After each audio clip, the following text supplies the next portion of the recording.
in some way. Probably. Oh, there it is. Maybe. Not physically, but probably spiritually. He probably assisted. See if John Cena wants to be part of the book too. There we go. We got everybody all set up. Oh my gosh, that would be amazing. I would geek out completely. You a wrestling fan? I Used to like some wrestling? when I was a kid. Yeah. I think who wasn't? Right? Yeah, right. And I know a couple like professional wrestlers. Yeah. Chavo Guerrero. Oh yeah. You know him? Yeah, he's absolutely. a super nice guy. Super nice guy. Yeah. I've hung out with him, and he tells me stories, and I just like his stories. Oh God, yeah, those old school wrestling stories are the best. War stories. Yeah, they're crazy.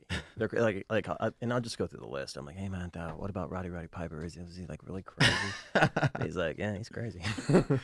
That's so funny. If you get around somebody like that, you're trying not to be a fan. Like you're trying not to be, they call it a mark, a wrestling mark. You're trying not to be a mark, but you can't help it. I can't. Yeah, you can't help it. Oh, dude, what about the Iron Sheik, man? Like, Right, is he really pissed off all the time? Yeah. What's the deal with him? Yeah, no, it's true. Yeah, you can't help it. What you doing here in NorCal? It's great that we had you stop by. We've been talking about getting you on the podcast again, so it's great to have you here again. What brings you out to the NorCal region?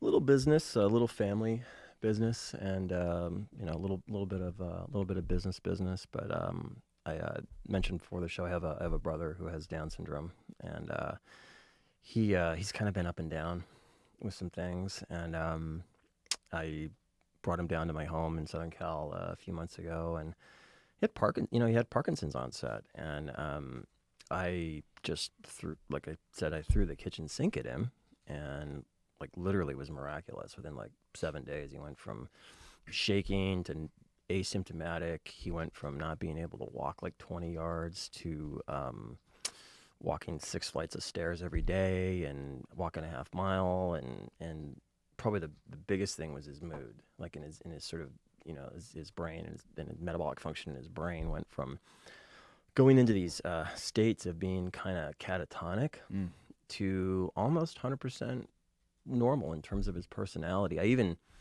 filmed part of it. Why not monetize this, right? No, I just mean I'm just kidding. Yeah, you're making money on your Wow, dude. No, I took him to testimony. You want to show other people like what can be done through nutrition, right? Man, yeah, I think so. It's you got to be careful about that kind of thing. But for me, it was just more personal. It was just more about I'm going to do whatever I can to help him. And so he was really good, and he's kind of relapsed a little bit. So I'm going to work on him again. So yeah. So the diet, it was dietary changes and just some exercise that assisted. It was a host of things. So the Parkinson's symptoms are very much to do with gut dysbiosis, where B vitamin production declines, and at the same time, serum vitamin D is just in the toilet. So if you can fix those two things, what I found is that a lot of the symptoms went away. Actually, it went 100% away. And you find that as a subset of aging in general. So what you find in general is as we get older, our B vitamin production just goes down. And it's going down because bifidobacteria is going down in the gut. And it's one of the things that bifidobacteria does is it leads to B vitamin production. And so just correcting that was a big deal. And the other thing is testosterone, just getting him to sleep more and getting him to make testosterone while he's sleeping. So he went from sleeping like maybe 4 hours tonight to 12 to 16. Wow. And that was huge. Was he receptive to it? Like, was he like game for it? Like, yeah, I would like to feel better. Wasn't on the list as an option. Yeah. Like you're making take him this, do it. take that, take that. I was on him like every hour and a half. So Combat Sports Academy is a gym that my friend Jesse Burdick works at, and he runs like a powerlifting program, and they have CrossFit, they have MMA, really, really cool gym. But what they also have is they have a guy there that trains many people that are Down syndrome individuals, wow. as Really? well as I think autism and some other things. And wow. the changes and the advancements that people are having, he doesn't really try to do too much dietary intervention because he just realizes what an uphill battle that would be, and it's hard with the caretakers and people that care for these people, their parents a lot of times. it's hard to get them on board with, you got to kind of be mean to your 11-year-old kid that has Down syndrome. You right. can't feed him mac and cheese anymore. You got to Right. kind of like make him eat this other stuff. But Yeah. there has been a few individuals there that have progressed a lot faster than the other ones when there was some dietary intervention.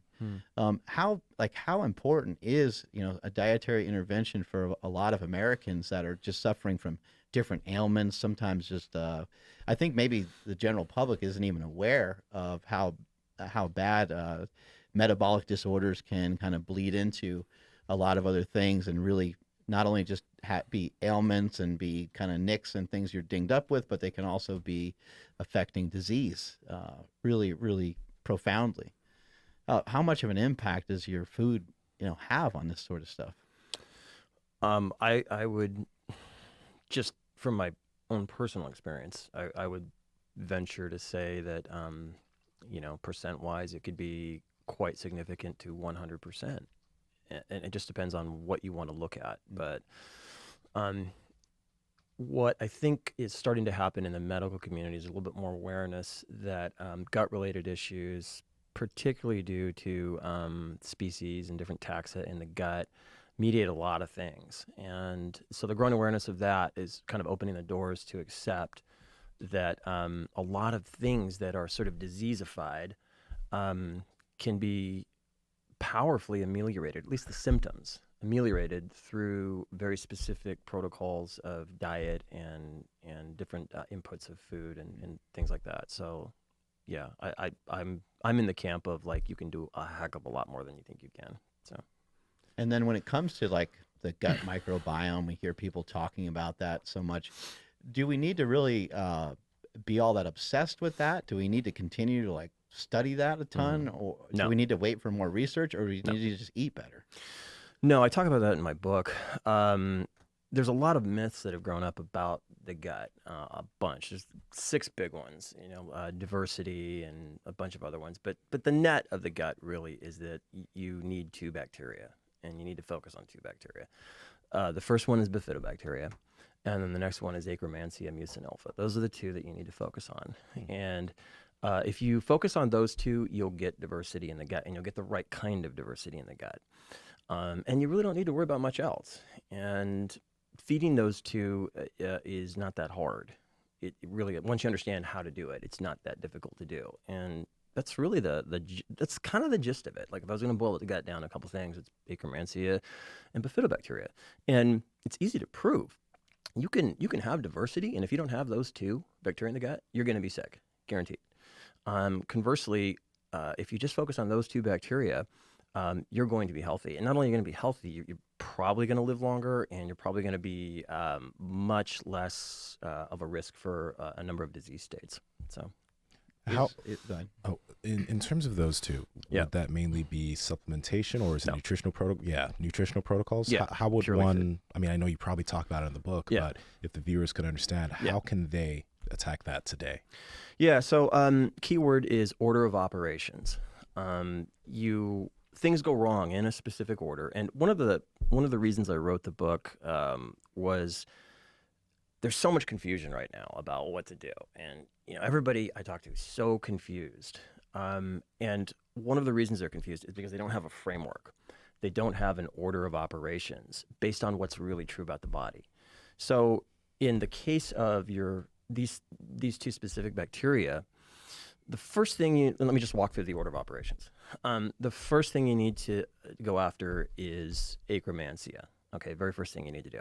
And what you need to understand is that there's 2 ways that you can replete Akkermansia. The first way you can replete Akkermansia is through fasting. And it has to do with a concept I put forth in the book called bacterial guilds. So what people are just starting to grab onto is the idea of substrates.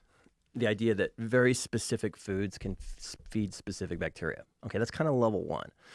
But the next level, the coming level beyond that, is the idea of what are called guilds. And guilds are different bacteria, but what they have in common is the way they get nitrogen or the way they get carbon. So you can have completely different species, and they have something in common. It's the way they get nitrogen. So in the body, nitrogen you can get it through the diet. Okay, so you can get it through high protein diets, for example, Mm-hmm. or if you cease protein, then the body will secrete it internally. And when the body secretes nitrogen internally, that seems to feed Akkermansia what it needs. So this is one of the reasons that you'll see a little bit of a bump when you fast, a little bit of an improvement in gut health, is that you're making nitrogen internally now. So the big shift, the big key to understand is that individual foods feed individual species, okay? Macros feed guilds. So macros feed entire guilds of bacteria. And there's been some really interesting research on this when you look at like going sort of on the all protein camp. There's pros and there's cons. In my book, I call it the map of guilds, and I list a little map and kind of show you the pros and cons. It's pretty much a pro and con of every Yep. diet, right? And that's why, like, I've worked with you before, and you gave me a lot of great advice, and you had me shifting kind of in and out of different things. Yeah. Right. There's going to be, it's just like lifting, right? Yeah. It's a lot of great benefit to Yeah. bodybuilding, but maybe you're missing out on a strength component. A lot of great attributes can be acquired through powerlifting, but maybe you're missing out on some fitness or conditioning, right? 100%. 100%. Yeah. I want to finish answering your question there, but I'm guilty of rambling a lot, so I'm trying to be a little more succinct. So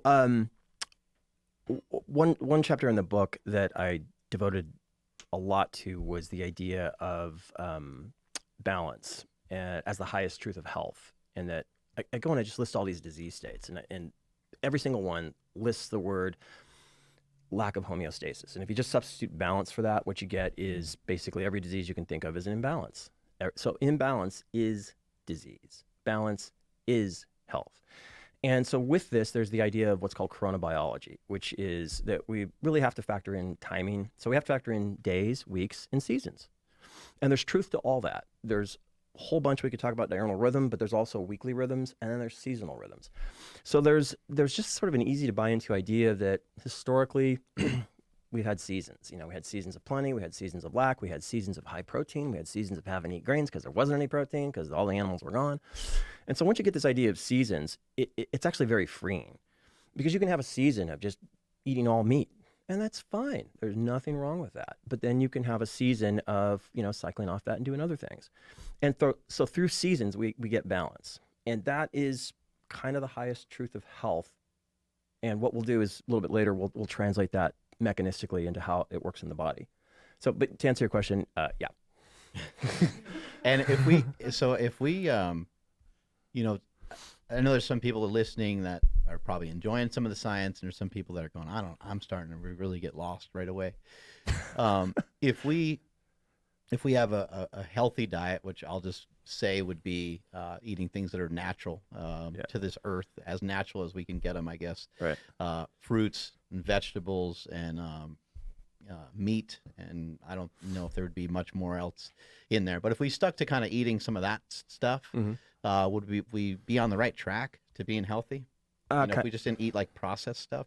Yes and no, which is shocking to a lot of people. But yes, in that modern food has a very specific effect on your body's natural inhibitory controls on eating.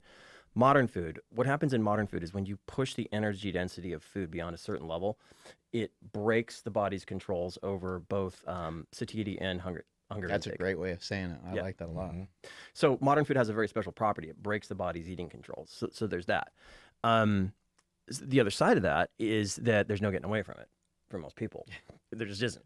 And one of the things I talk a lot about in my book is that the modern era of fitness is mimicking seasons of famine and feasting. We're just accidentally mimicking famine and feasting. And so what happens is when you get done with the get in shape phase, i.e. the famine phase, then comes the feasting phase. We just don't call it that. We just call it, I'm off track. I got to get back on track. In other words, I got to go back into my famine. Okay. Yeah. So what we're doing over time is we're cycling in famine and feasting. So rather than, I put forth something that's worked for me, and it's worked for a lot of people that I've put it forth to, is that it's much more important to understand how to offset the effects of modern food than it is to completely avoid it. Because most people, like if you really, really listen to what they're actually doing, like they're keto Monday through Friday, and then Saturday and Friday night's kind of a break. That's kind of what's going on. So you need to be able to offset that. So that's kind of the long answer to that. Makes sense. That's 600 words less than my standard long-winded answer. You were mentioning earlier the impact of walking. You said 22 minutes of walking can kind of help rid you of this. What are the impacts of even just some gradual exercise such as walking? Life-changing, life-altering, just from the perspective of in the modern era of fitness, we have conflated the idea of working out with daily exertion. They're not the same. Yeah, going in and busting your ass for 2 hours straight, right? Yeah, no, they're not the same. Right. They're not the same. If you look at your historical analogs of what did people always do, you were just kind of exerting yourself every day. Go get some water. The river's a mile away. Go get some water. Okay. Make some butter, chop some wood. So daily continuous exertion was this thing that people just did.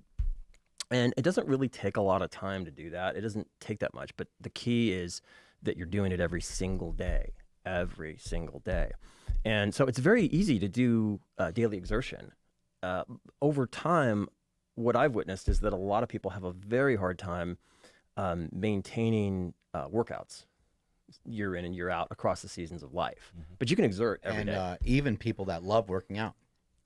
Yeah, even people that love working out, they struggle. We see it all the time. Like, oh man, I've been out of sorts for a little while. I've been out of the gym for 2 weeks, 3 weeks, 3 months. Yep, 100%. Yeah, that is a massive driver of the problem. I'm trying to find an easy way to stop saying, "Oh, in my book," but that's okay. Refer to it as much as you want.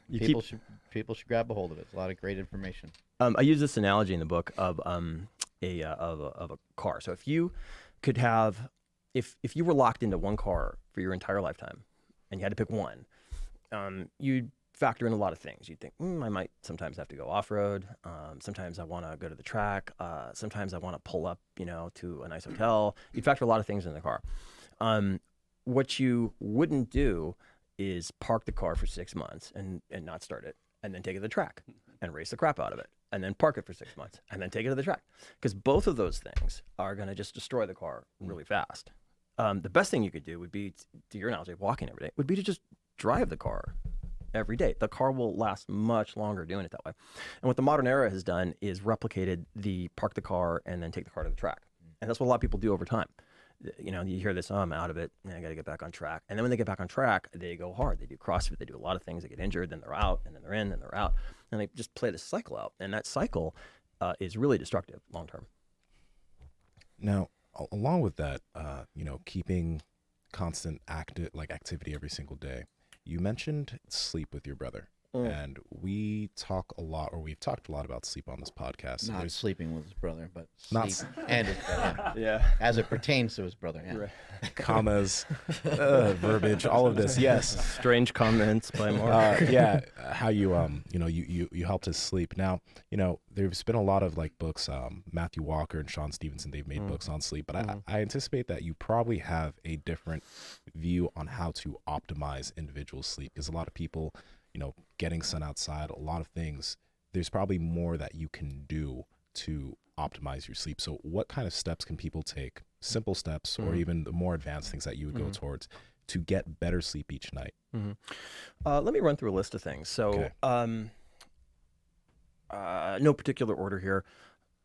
One would be, and I have a chapter on this in my book where I talk about sort of what I call peak human sleep and optimizing that. I would say the first thing is try to mimic the ancestral sleep pattern, which is basically kind of in bed by around 9 or so and up at 5 or 6. And that pattern seems to be associated with abundant energy. Okay. And so just give it a try. That would be sort of one thing. And there's see if I can pull it up here. There's actually a graph in here that that compares ancestral sleep to modern sleep, because there's been some research on communities. I don't know if you guys can see this, but there's been some research on communities that like the Hazda and other ones, and we can kind of see the differences between the two. And they're things like, so they have they sleep on hard surfaces, we sleep on comfortable surfaces. They wake up a bunch of times during the night, but they go right back to sleep. We wake up and don't go back to sleep. And so there's all these sort of interesting differences. A lot of stuff in your cupboard to eat. That's why we stay awake, right? Yeah. Well, that brings us to the next thing, which is controlling food cycles. So there's been a lot of debate about what exerts more control over sleep. Is it light and dark cycles, or is it food? What is it? And so the easy concept to get is that light and dark cycles are controlled in the brain by the archaic nucleus. Sleep cycles controlled by the organs are controlled by inputs like food. Yeah. The winner is the organs. Okay. The organs are the winner. And it's easy to prove. If you want to prove it to yourself, just eat 6,000 calories after we're done today. Yep. And then try and stay awake. Mm-hmm. Just go to Chiaroscuro, knock it out, and try and stay awake. Mm-hmm. Very, very tough. Yeah. Conversely, there's actually a meal sequence in there I can give you to induce starvation. Yeah. And try and sleep. Try and sleep when you're starving. It's really hard. Oh yeah, no, like whenever if I ever do a prolonged fast, it's hard for me to sleep. like, if I try to do it the second day after like 36 hours or whatever, I can't sleep. Right. I have to eat something, or else I'm not going to fall asleep. Right. So that gets us to the next thing is food patterns and food cycles. So controlling inputs of food is one of the easiest and most effective things you can do to induce sleep. So there's some new research now about small inputs of food at night to create sleep onset. And so the example I use in the book is a grilled cheese sandwich. Our friend, the grilled cheese sandwich. So very small inputs at night of things like a grilled cheese sandwich will help sleep onset. Why is like that together specific? Like why that works? Because it's delicious. It's like the fat and the carbs together makes you like. A lot of it just has to do with the peripheral clocks in the body and the way that they're activated by pulses of food. That's a big, and we all know this is true. It's like when you have a certain type of meal or a big meal or the right kind of meal. I use the grilled cheese example because anybody can relate to that. Like if you have a really good grilled cheese, you kind of feel a little drowsy afterwards, a little sleepy. Sure. He's like, oh yeah.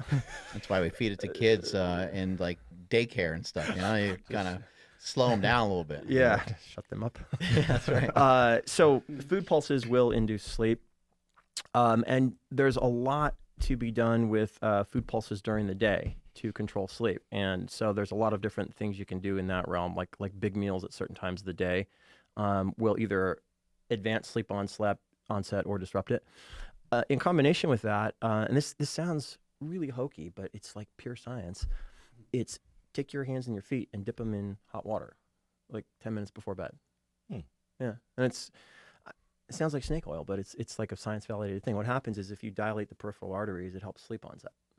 So that's another big one. Does that somehow maybe help kind of cool you down because your hands got hot and your feet got hot? It's something like that? It's just the dilation of the arteries. Oh, okay. Gotcha. Probably the biggest thing, though, that I don't think is talked about enough is inflammation. So if you get inflammation down, you're going to sleep a heck of a lot better. And that ties into its sort of partner. And think of the pedals on a bike. There's two partners. One is inflammation, and the other is hypoxia during sleep.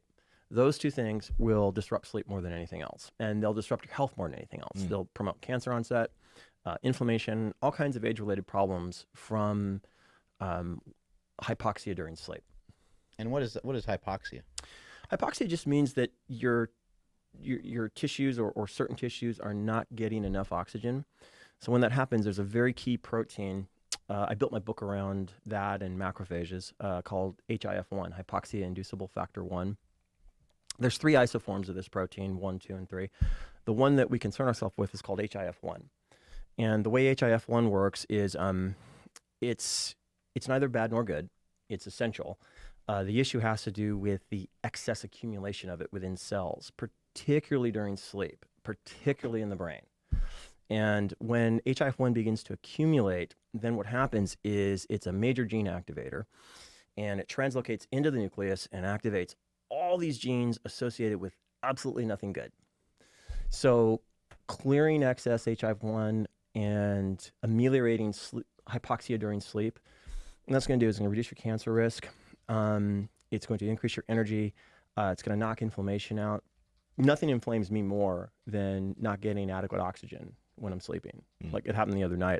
I didn't wear a breathe right, and I went to do some sprints the next day, and I was like really sore. And I was like, oh man, can't remember not to do that. So a breathe right strip can help. What about something like taping your mouth shut? Absolutely, yeah. So there's a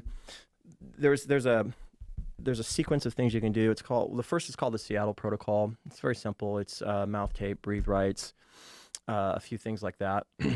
I got like so much stuff on my head when I'm sleeping. I got the breathe right strip going. I got the mouth tape. I got shit blocking out the. I need like a whole helmet. We've talked about it on this podcast before. It's the era that geared up like biohacker. You should see my wife. I mean, she's into it. She's just like. She's got a bunch of stuff going on. Yeah, it's just like You try to just get a kiss and you can't get nothing, right? Unless you want to kiss tape. No. Yeah, right. Exactly. Yeah. The next level, though, which I think is underserved, is a mouth appliance. And you basically you go to a dentist and they custom fit you. And then what it does is advances the jaw while you're sleeping. And that's like a mouthpiece while you sleep or something like that? That's what it is. Yeah, it's a mouthpiece. But what it does is, so in advancing the jaw, what you can do is you can open the airway up. And by opening the airway up, probably the single biggest thing you can do for your health. I mean, like above anything. Wow. Above anything would be that. Because you're just oxygenating much better during sleep. And in terms of like probably your list of bang for the buck anti-aging, I do that first before I do anything. You just go to a dentist? Do all dentists know about this? Not all. I happen to know one, Dr. Gregory Kleiben, who is down in Irvine, who he lectures at UCLA. And he's way, way, way into this. It's like, dude, we need mouthpieces over here. Yeah. Oh, what are we doing? We're living in the past. Well, and then I was gonna say, because like I've seen like devices that are like shown like infomercials and stuff where they like have like the diagram of the chin coming forward. Is that the same thing, or does it have to be a specific thing for each individual? I've asked Dr. Kleiben about that, and what he's communicated to me is you really want to custom fit the thing for a number of reasons. And it gets into the structure of the mouth and the jaw is not something you want to play with. And it gets into a fascinating topic when you start digging into this thing. Yeah, what about mewing? Have you heard of that? Which is this? Mewing is like the formation of the roof of your mouth. Oh, yeah. And, pushing into the roof of your mouth, and you can help change the structure of your jawline, and it can help with breathing, and it could help you be better looking because you could have more stunning features. But I guess is that what you did? That's what I've been doing this whole time. It's working. The whole time we've been talking, I've been pushing my tongue in the roof of my mouth as I'm talking. Well, you're getting more handsome by the minute. Look at it. See, it's crazy. So if I push my tongue into the roof of your mouth, will I get handsomer? Pause. We haven't practiced that enough, Andrew.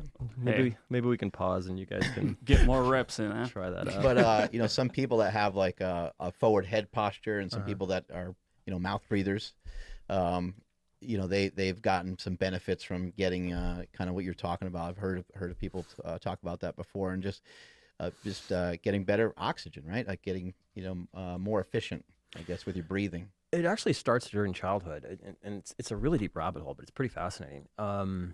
You can make a really good case that a very big contributor to obesity begins in childhood with apnea, with lack of chewing soft foods, with the improper formation of the cheekbones and the jaw and the mouth and all that stuff. And what you'll see is with childhood obesity, you'll see a high incidence of things like snoring and apnea and hypoxia and all this stuff. And it all comes back to chewing soft foods. There's a picture in my book from a conference that I did with Quest Nutrition back in, I guess, 2017.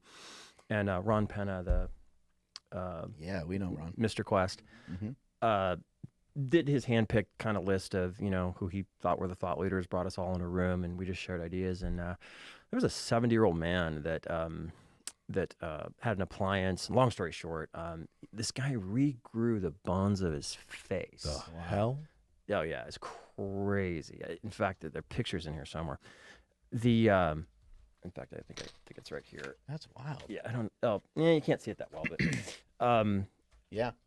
In this picture here, that was just from regrowing the bones of his face. And doing that at such an advanced age is super impressive too.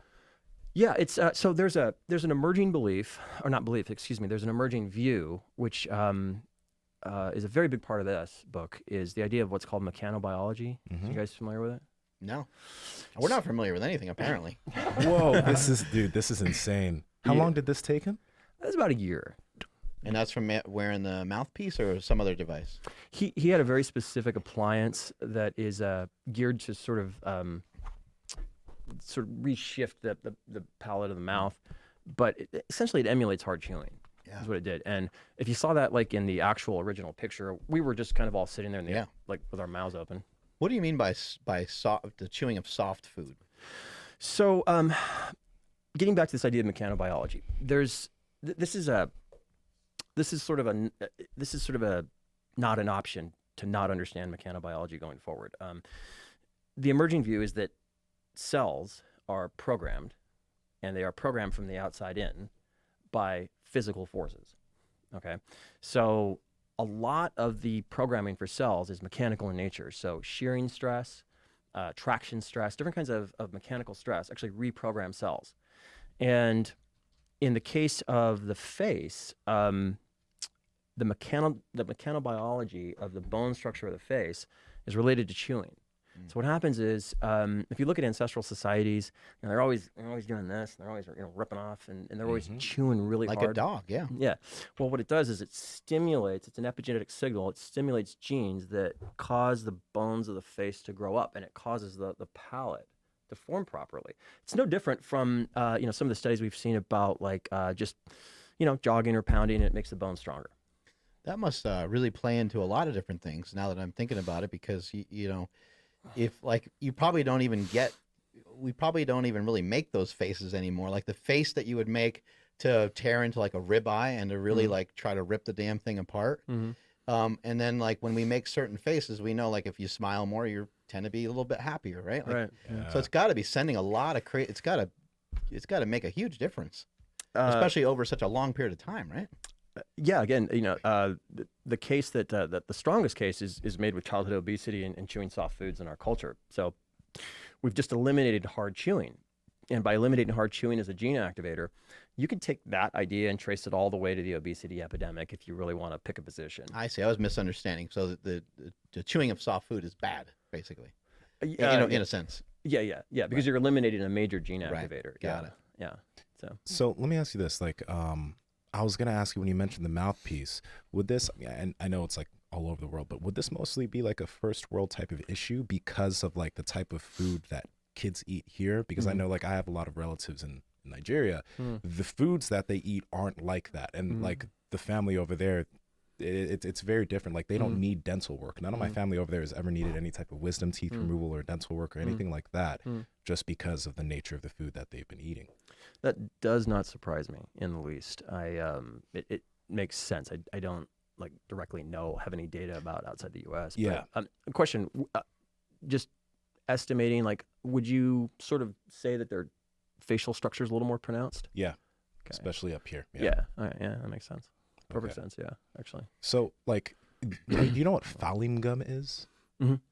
Would you suggest that people pick something like that up or no? Yeah, I think it's helpful. Yeah, I think it's helpful. The act of just chewing on things that require the facial structure and the bones of the facial structure to do a lot of work is really the missing ingredient. I'll either chew raw green beans, or there's actually an appliance that I have that you put it in the front of the mouth and you can work out the bones of the face. But the trick with that thing, and I got with a dentist on this and asked him, is you've got to do it. You've got to pull it out and chew it on all sides, because if you don't, you're going to overdevelop one part of the mandible plate. And so you just rotate it through the mouth, and you get a hell of a workout on that thing. You got to grab that. Yeah. What should our children be eating? I realize that's a giant question, but how can we, what are some things we can do to help against childhood obesity? Because as you were pointing out earlier, this kind of concept of feeding bacteria, that's what I see with children. They are so excited about ice cream and things like that, and it almost seems like, and I realize there's multiple reasons for it, but it almost seems like they're like in a trance. They're like hypnotized Yeah, they are. by some of these sweets and some of these foods. But it appears to me, in my observation, that the gut is kind of overriding, any sense that you might have, even as you get older, of kind of slowing down on some of those foods. So how do we kind of help our kids? Yeah, 100%. So first thing is to understand that the dominant species in the gut is going to program your brain to feed them what they need to live, and you're going to think it's you. my brother, his wife, when she was pregnant, was eating a lot of spinach, and her son was born craving spinach. Wow. Yeah. I've had people that have done my VEEP Nutrition System who were junk food junkies, and in 8 days got nauseated on junk food. So the awesome news is the gut is rapidly modifiable, and in the process of doing that, you will completely reprogram what you crave. So when kids are craving, like Gatorade or, sweets and all this stuff, the outside idea is you can rapidly reprogram them, their gut, so they don't even crave those things anymore. It's just getting through the pain period. It's about 7 days to do it, and there's ways to do it. And an easy way to kind of start them off is with things like I call it a in my nutrition system, it's basically a frappe. It's you take yogurt, you take honey, you take raspberries, you take bananas, you take all these different things, and you put a ton of honey on it, make it really sweet, make it really good, and just sort of start giving those types of things, and it'll start to recolonize the gut a little bit, and then you can kind of wean them into other things that help with that. Oh, interesting. Yeah. What's the deal with we got prebiotics and probiotics. I mean, we hear so much about yogurt and stuff like that. Is this stuff? Is it really beneficial? Is it harmful? What is it? What are probiotics? So what are they doing for us or not doing for us? Me personally, I would not take probiotics. What is going on right now is it's sort of an epidemic of SIBO, which is small intestinal bacteria overgrowth. And my personal belief is that it's due to people taking too many probiotics. And what happens is it can't 100% control where those things open up in the gut. And so what you're getting is good bacteria in the wrong place. The thing with probiotics is there is a place for them, in certain cases, like very specific conditions.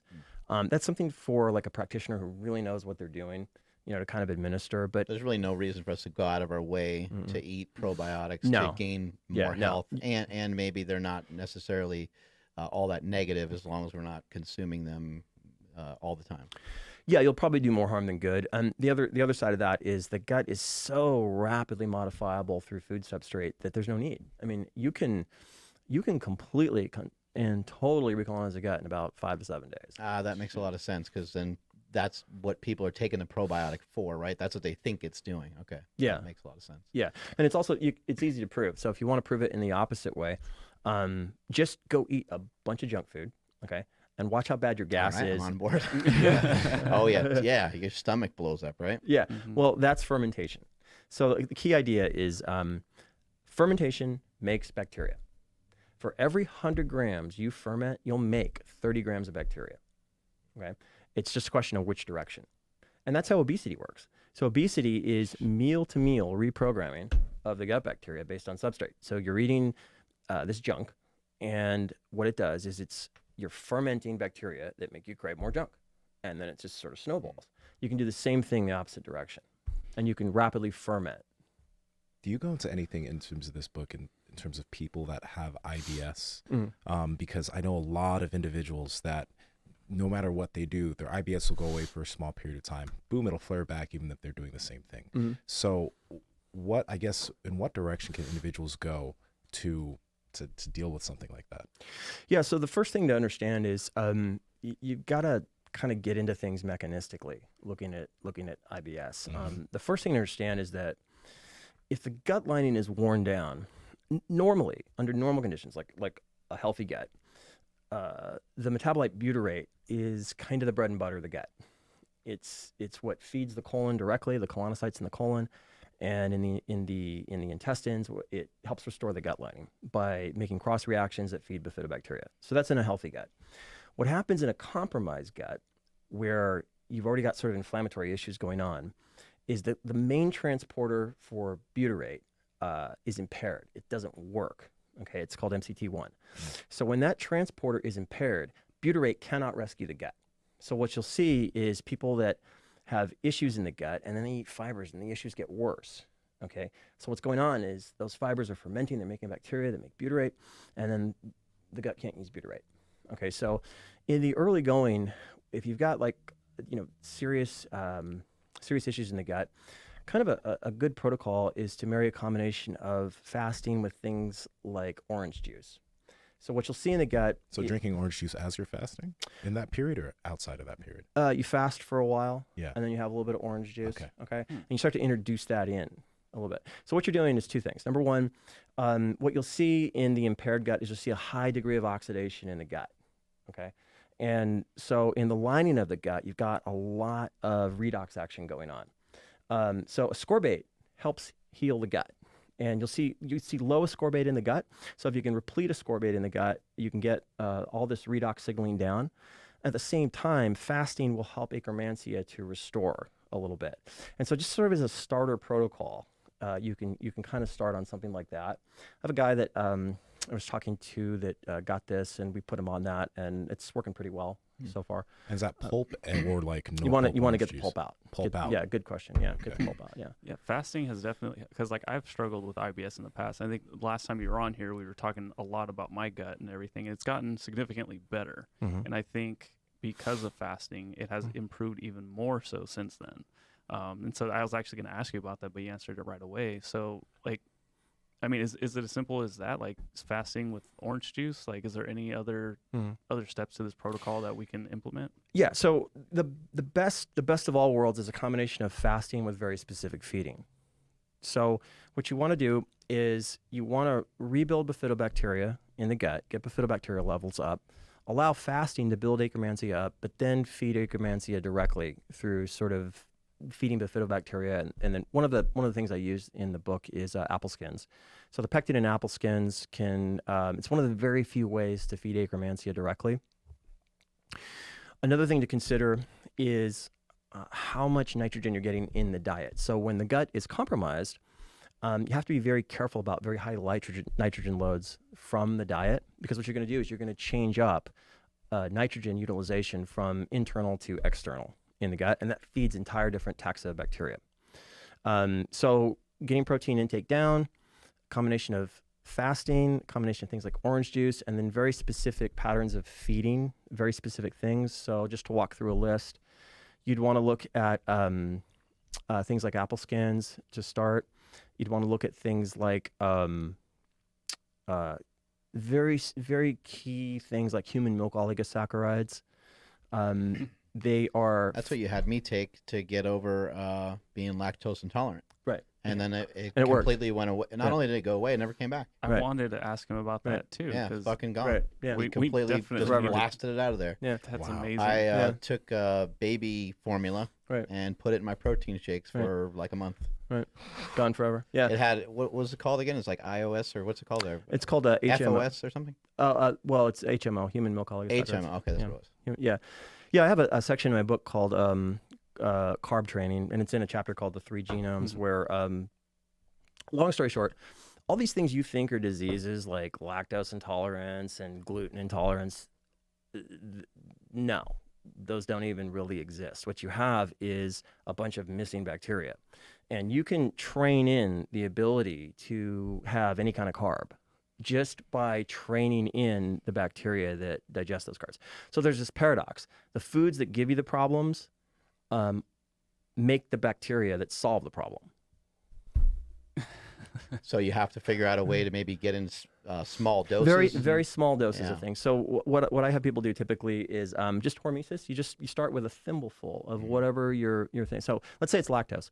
You start with like a thimbleful of cheese, just like this much, just very small amounts. And then combined with some of these other protocols, you just start upping it just a little bit. What you're doing, every time you do that, you take it in, it's going to ferment. And as you ferment, you're going to make a little bit of bacteria, and then you just start conditioning the gut, and you can train in digestion of carbs. A little bit like periodization in your training. You add a little bit each time you go back to the gym, right? Yeah, it's hormesis. It's just a food. So you just perked up a bunch of people's ears by talking about possibly getting over like a gluten intolerance. Yeah. So can you explain a little bit more on that? Yeah. So basically everything you've ever been told is wrong. And I'm completely serious. The prevailing belief is that the problem is the foods. That's based on an incorrect idea. It's based. So I just avoid all these things that could be problematic, and I'll be good. Right.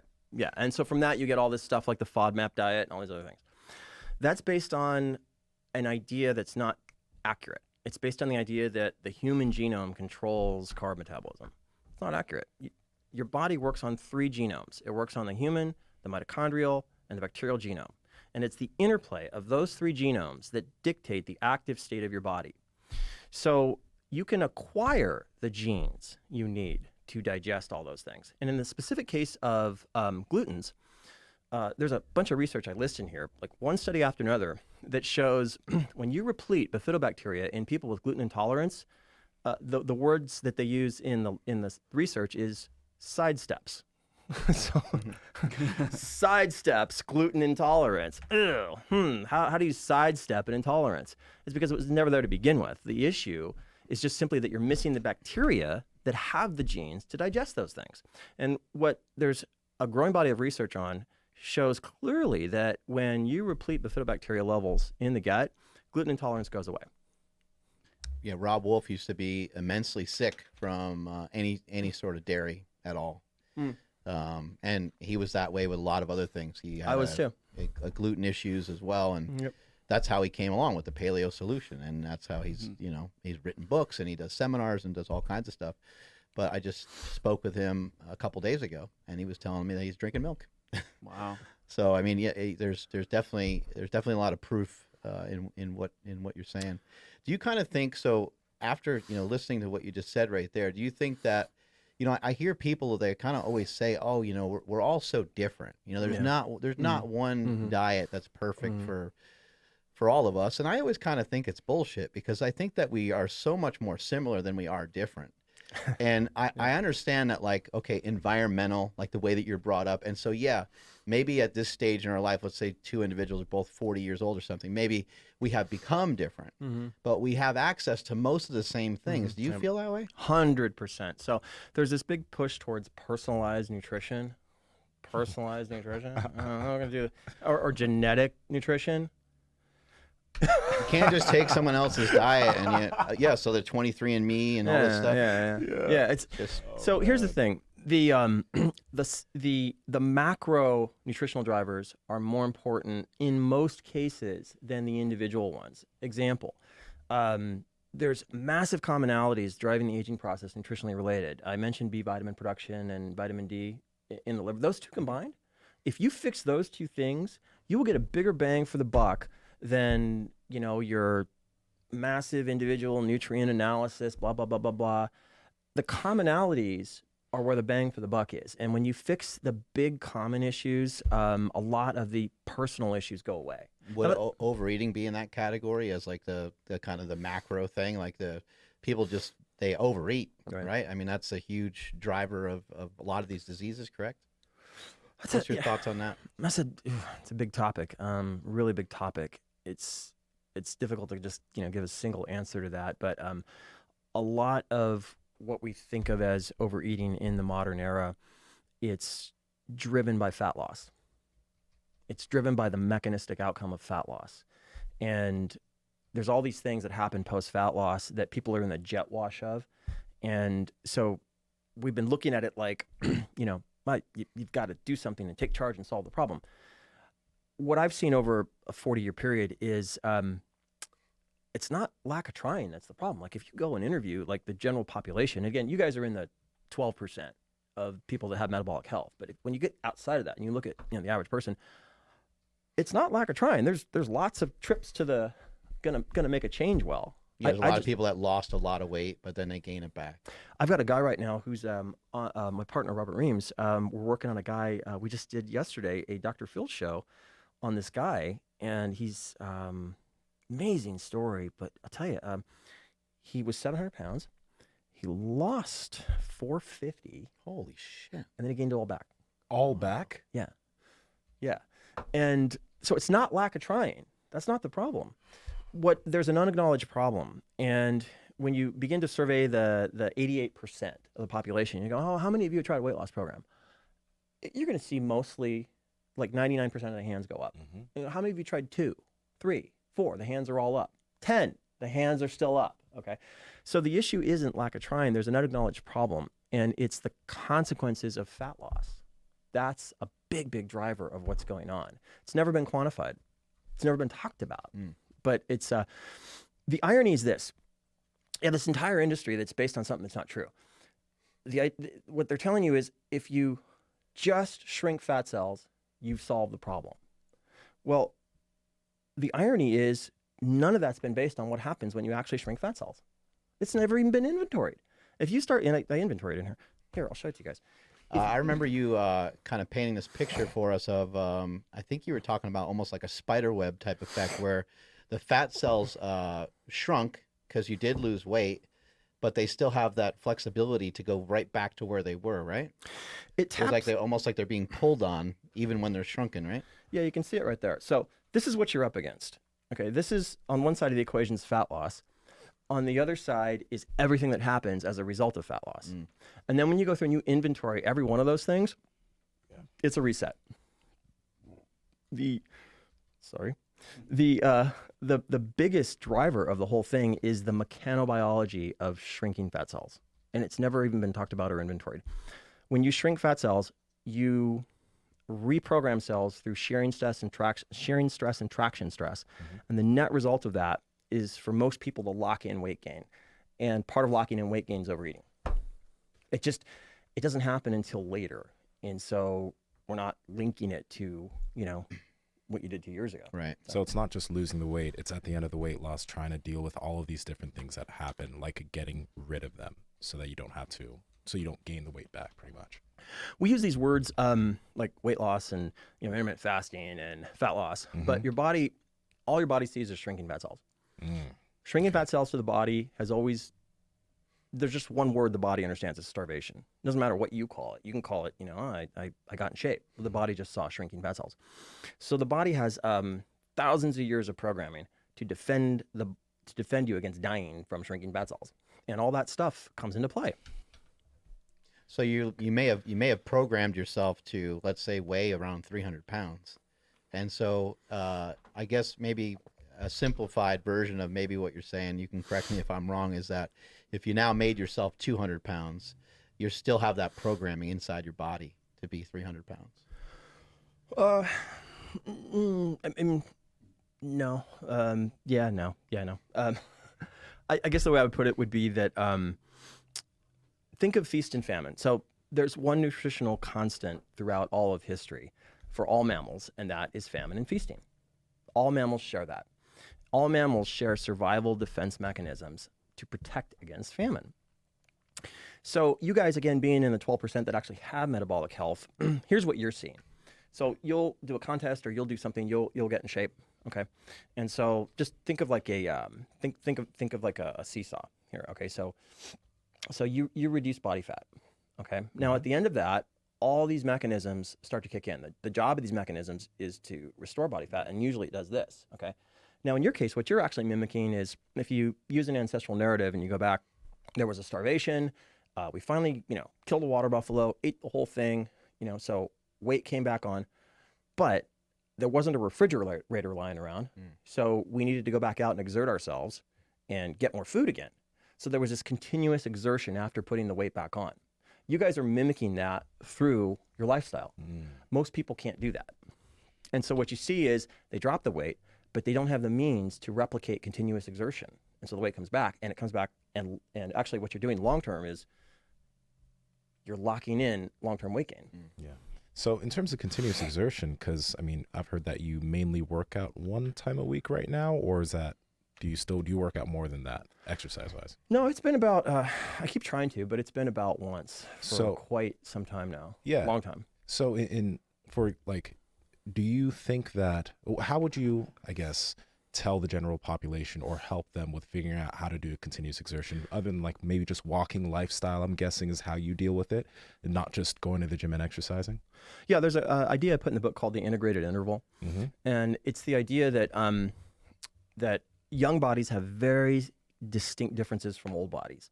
You can work out a lot and take a bunch of stuff and be jacked and still have like an old body, okay? Young bodies are very, very different. Like a young body, we'll do it afterwards. We'll just, with no warm-up, we'll go sprint, okay? Young bodies can do that. Like all kids and all teenagers can just, without any warm-up, just bam, take off. As you get past a certain age, you can't do that kind of stuff. So there's a concept in the book I put called the integrated interval, which is if you think about just if you've ever run an all-out quarter, an all-out quarter one has the power to wipe you out for a day. Yeah. Like a full-out quarter, okay? Well, if you just took that and broke it into 20-second intervals, you're getting most of the same benefit. The trick is to do it without all the other accoutrement, which is, getting dressed and warming up. And it's just 20 seconds, no warm up, back to what you're doing. 20 seconds, no warm up, back to what you're doing. And then integrating that throughout your day every day. And if you'll do that, the body's adaptation to that is to get really strong, really fast, and condition you to stay in a certain state. And then hanging on to youth is just really about hanging on to that little fermenting ember of continuous exertion every day through these little 20-second intervals. So I'm always doing these little 20-second intervals, and I just don't warm up. I just go do them, and I go back to whatever. So that way the exertion that you're able to put in isn't going to be that great because you're not warmed up. I mean, it's still hard, right? And I'm sure you've gotten used to it, and you've probably gotten better at it. Right. But is that kind of the idea behind it? You're not going to be able to go 100%, right?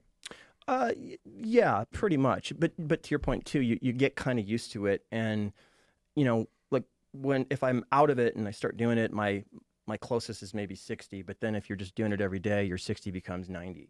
And you just go out and you can do a 90. Wait, does this just look like, because in my head I'm picturing you walking down a sidewalk just normally and then just going into just taking off into a sprint. Is that what that kind of looks like? Like you just, do you do something else? Do you Everybody's like, oh, fuck, get out the way. Well, how's that look? And I'm just thinking in Nsima, you probably can't do that. Right away. Hey, where are you going? Exactly. Yeah, right. Oh, God. Yes. Is he carrying a purse? What does he got? Did you touch a small child? Yeah, exactly. What's happening here? What's this guy's issue? Yeah. No, I'm a nerd, man. I'm most of my days like this in a computer, and then I'll just put it down, go do my thing, come back, and just go back to it. Yeah. Where it really matters most, though, is at bedtime. That's the one that really matters. So at bedtime, there's a subset of that, which is just a couple of things involving really flexibility and circulation, and it's like brushing your teeth. Mm-hmm. I use the analogy of brushing your teeth. You put a minute at night, 2 minutes into taking care of your teeth. Allocating a minute or two at bedtime to a very few things has a difference over time that's gigantic. So you mentioned flexible. So what are those few things? Is it like doing one of those maybe sprints, stretching? What are those things? It's a couple of yoga flows with an ancestral squat. Okay. Just nothing big. Just like I'll do 2 to 4 at bedtime with the ancestral squat, which I'm sure you guys. Dude, I need this book. Yeah, I need this fucking book. Your 20-second sprints. Are you actually just kind of like going outside and sprinting? Are you going to a track? I mean, you mentioned like that you don't need those things, so you're not really changing your clothes or anything like that. Or are you getting on a stationary bike, or how are you doing?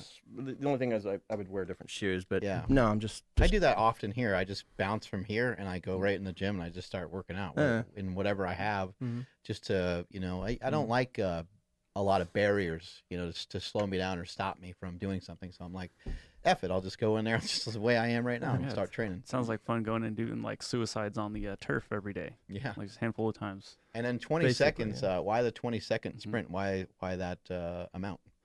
That's kind of your 20-second interval from HIIT training, and it's about without any warm up. What's at the edge of safe to do? Right. It's the repeated attempts where you're going to get injured. So if I'm really tight and doing it, then I'll run within my limits. But there's some days are better than others, and I'm just like bam, out and get it and good. But what you have a distance in mind? How far? Usually about I'm shooting for 200 meters, but I'm not that fast anymore. So and I go through periods where like everything's clicking, and I feel like, oh wow, I've still got it. And then I have a bad week, and it's like, no, you don't. No, you don't. But so there's all this research about sedentary lifestyles now. The real problem is your blood. That's the real problem, and it's the quality of your blood, and it's the mechanical nature of what's going on in the blood. And there's all these different factors. It's where your blood is being created from. Is it being created from stem cells, or is it being created from hematopoiesis? And it's the actual deformability of blood cells with age. So the real problem is that the blood itself is sort of going downhill. And so because it's going downhill, when you're sitting for any length of time, you have blood that's half as efficient as it was when you were younger, which means hypoxia as sort of a way of existing is sort of taking hold. And so by integrating these little things throughout the day, you're sort of pushing that clock back a little bit.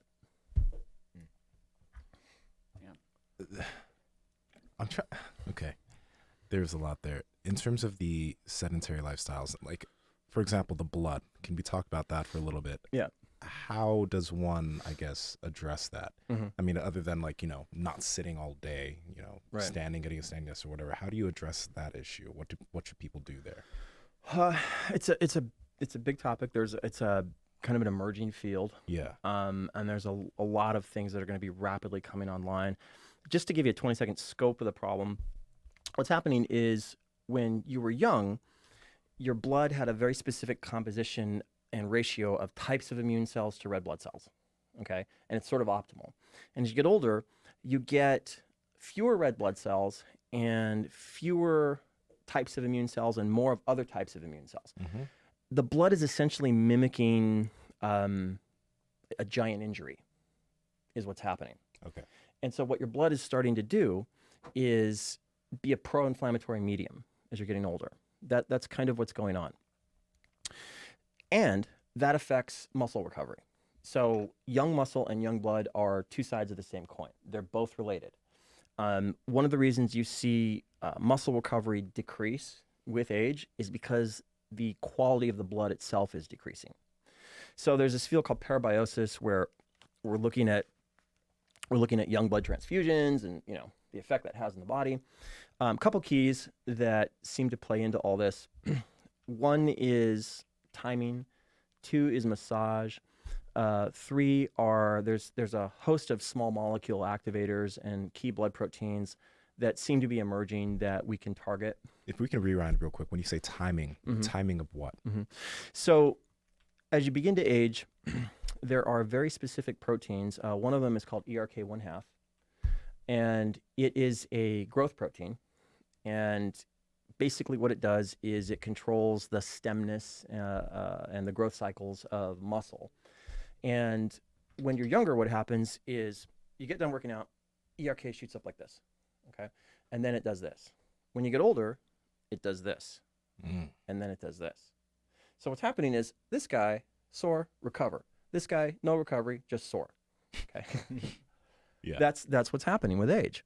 So getting ERK up higher post-workout is one of the ways that we can start to begin to turn the clock back a little bit with that.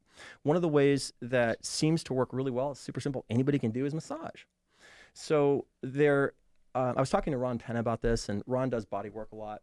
And if you're around Ron, he's just always pumped. And he's just always full. And he gets pissed at you, too, if you don't get body work done. You getting body work done? You getting body work done? And he calls you out, and you're like, And I didn't spend my $5,000 this week on that. That's his tip to be healthy. He's like, you got to be really well off. Rich. Did you get your 5,000 square foot gym in your house yet? No, Ron, I didn't sell a food company yet. Right. By the way, did you guys see the Pop-Tart? Oh, yeah. Oh, my God. Amazing. So I have legendary foods. Listen to this. They made a Pop-Tart? Yes. Listen to this.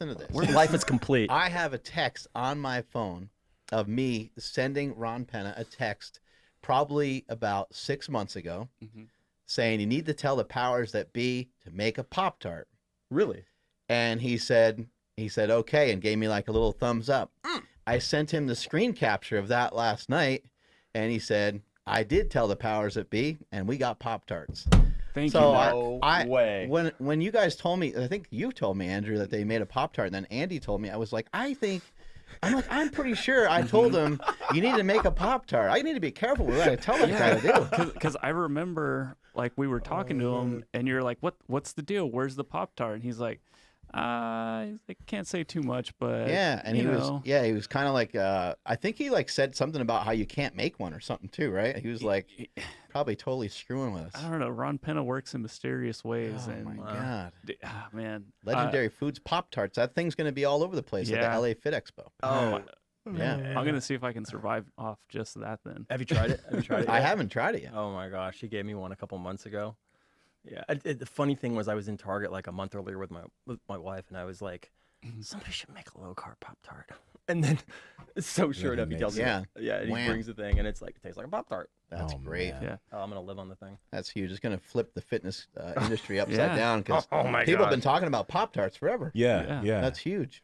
I think it's the greatest thing ever. I really do. I would Yeah. love to just be in the room when Joel and Ron are speaking to each other, because I'd imagine over probably like, I don't know, around the 1.5 hour mark, you guys just start speaking in code, like, and like people around are sounds like just like, tongues. what? Yeah. They're just like making sounds. They're like, what happened? Did they break? It's like, no, they're just in their own language now. We have these these crazy mind melds. Yeah. It's just like, yeah, we'll get together at this secret location, and then we'll just sit there and kind of go down the rabbit hole. And sometimes it's too much for us. Like sometimes we're just, you know. And then we got to transition into something else, something nerdy. But yeah, he's a brilliant guy. That's Brilliant guy. awesome, dude. Yeah, and the Pop-Tart thing is real. Yeah. You mentioned something earlier about testosterone and sleep, which I think perked a lot of men's ears when they heard it, but it was never talked about. Mm-hmm. What were you talking about there exactly? Hey, your brother's sleeping for 16 hours or something like that, right? Yeah, so the sex hormones just have a lot to do with staying young. Mm-hmm. You know, and it makes sense just from I like ancestral narratives, but we always have to remember that they're not facts. They're just sort of stories that we tell ourselves, and, you know, they can change, but they're helpful. So an ancestral narrative is just the idea that as long as you're sexually viable, you know, you're kind of a benefit, and your body's going to keep you young. And so keeping the sex hormones working has a lot to do with keeping the body young. And if you can keep the body young, you'll solve a lot of problems. So getting the body to make testosterone while you're sleeping is a big deal. A big deal. And it's not that hard to do. You can do it with a combination of feeding patterns, sort of high fat at bedtime, and a very few simple things. I mean, stupid simple things like ZMA and vitamin D and things like that.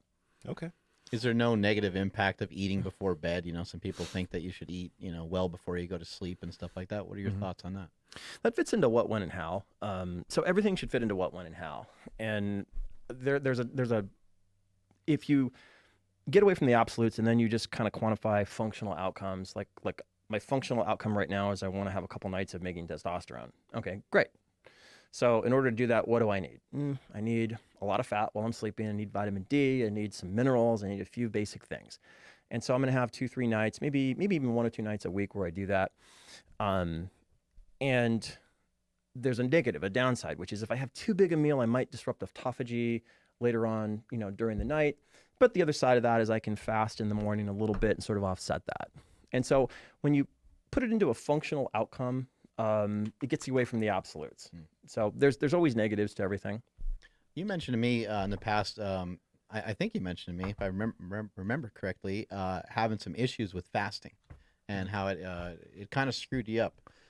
So we talk about fasting quite a bit on here, but I also, you know, I warn people, you know, if you're new to a diet, you know, in my opinion, there's no reason to even try to really mess with fasting until you can get a handle on starting to implement some, you know, nutritious foods and get used to the diet that you selected, and don't really worry about fasting for a little while. And then also I've had my own issues with fasting where I fasted, you know, just intermittent fasting, you know, just doing a 16 or 18 hour fast or something like that. And then 2 or 3 days later, I found myself, you know, at the bottom of a Ben & Jerry's, you know, fish food ice cream or something like that. So how can we kind of, you know, what are some of the negative impacts of fasting, and what did it do to you? Yeah, I talk a lot about that in my book. I'm here because of the negatives I experienced with what you would call time-restricted feeding and fasting in the early 90s. Quick backstory. In the early 90s, metrics came out. Jeff Everson was a big promoter, and Jeff did an article talking about how he was just eating 1 meal a day in the evening. And so, you know, I'm just like, okay, well, that's what...